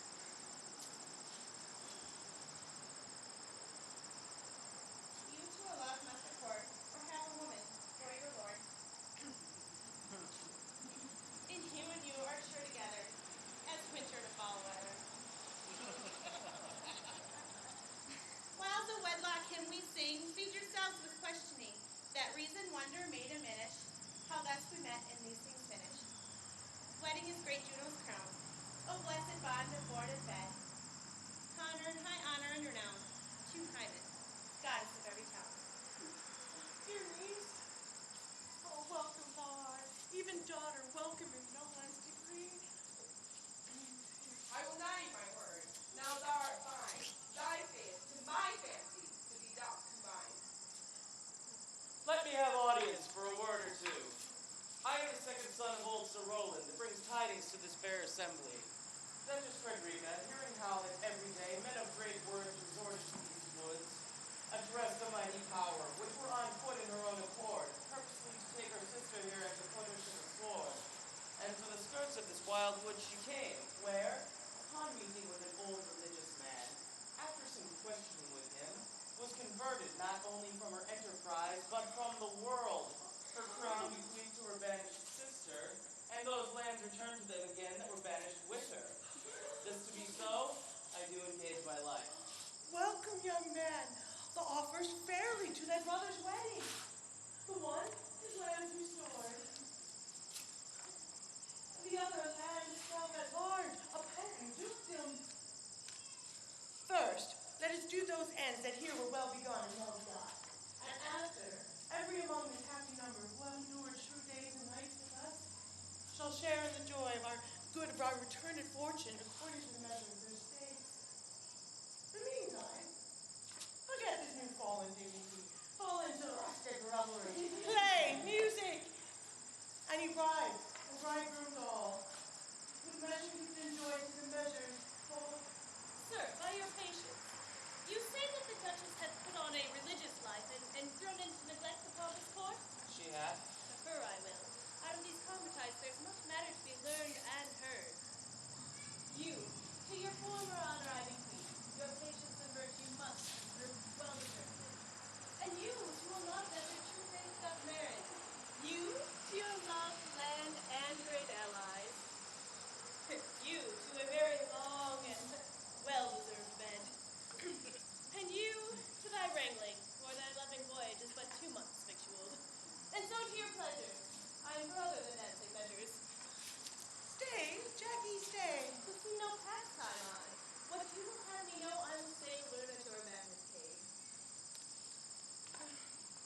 proceed.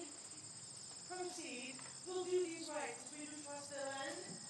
Enter, delights.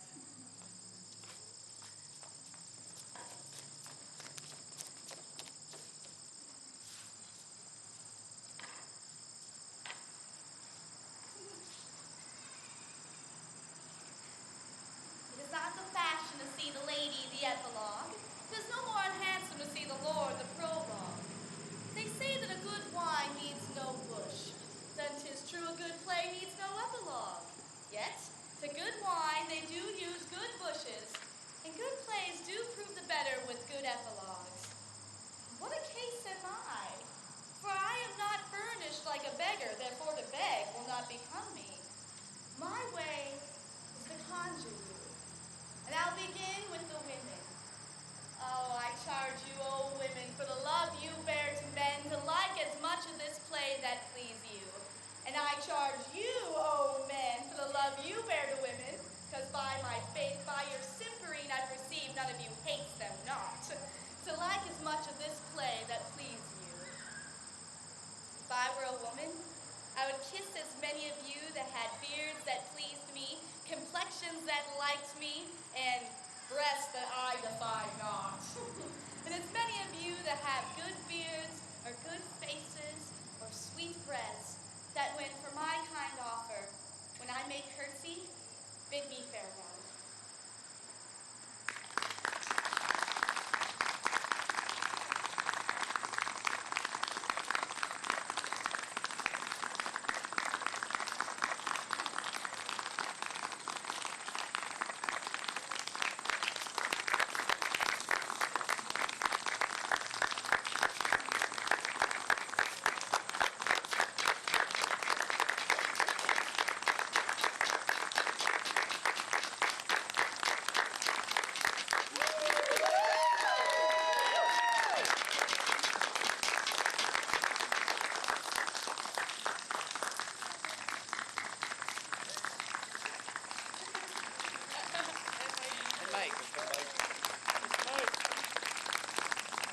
Thank you very much for attending today's performance. This is the Marshall Area Stage Company. We hope you enjoyed it, and we encourage you to participate in a time-honored tradition of street entertainers the world over. Thank you.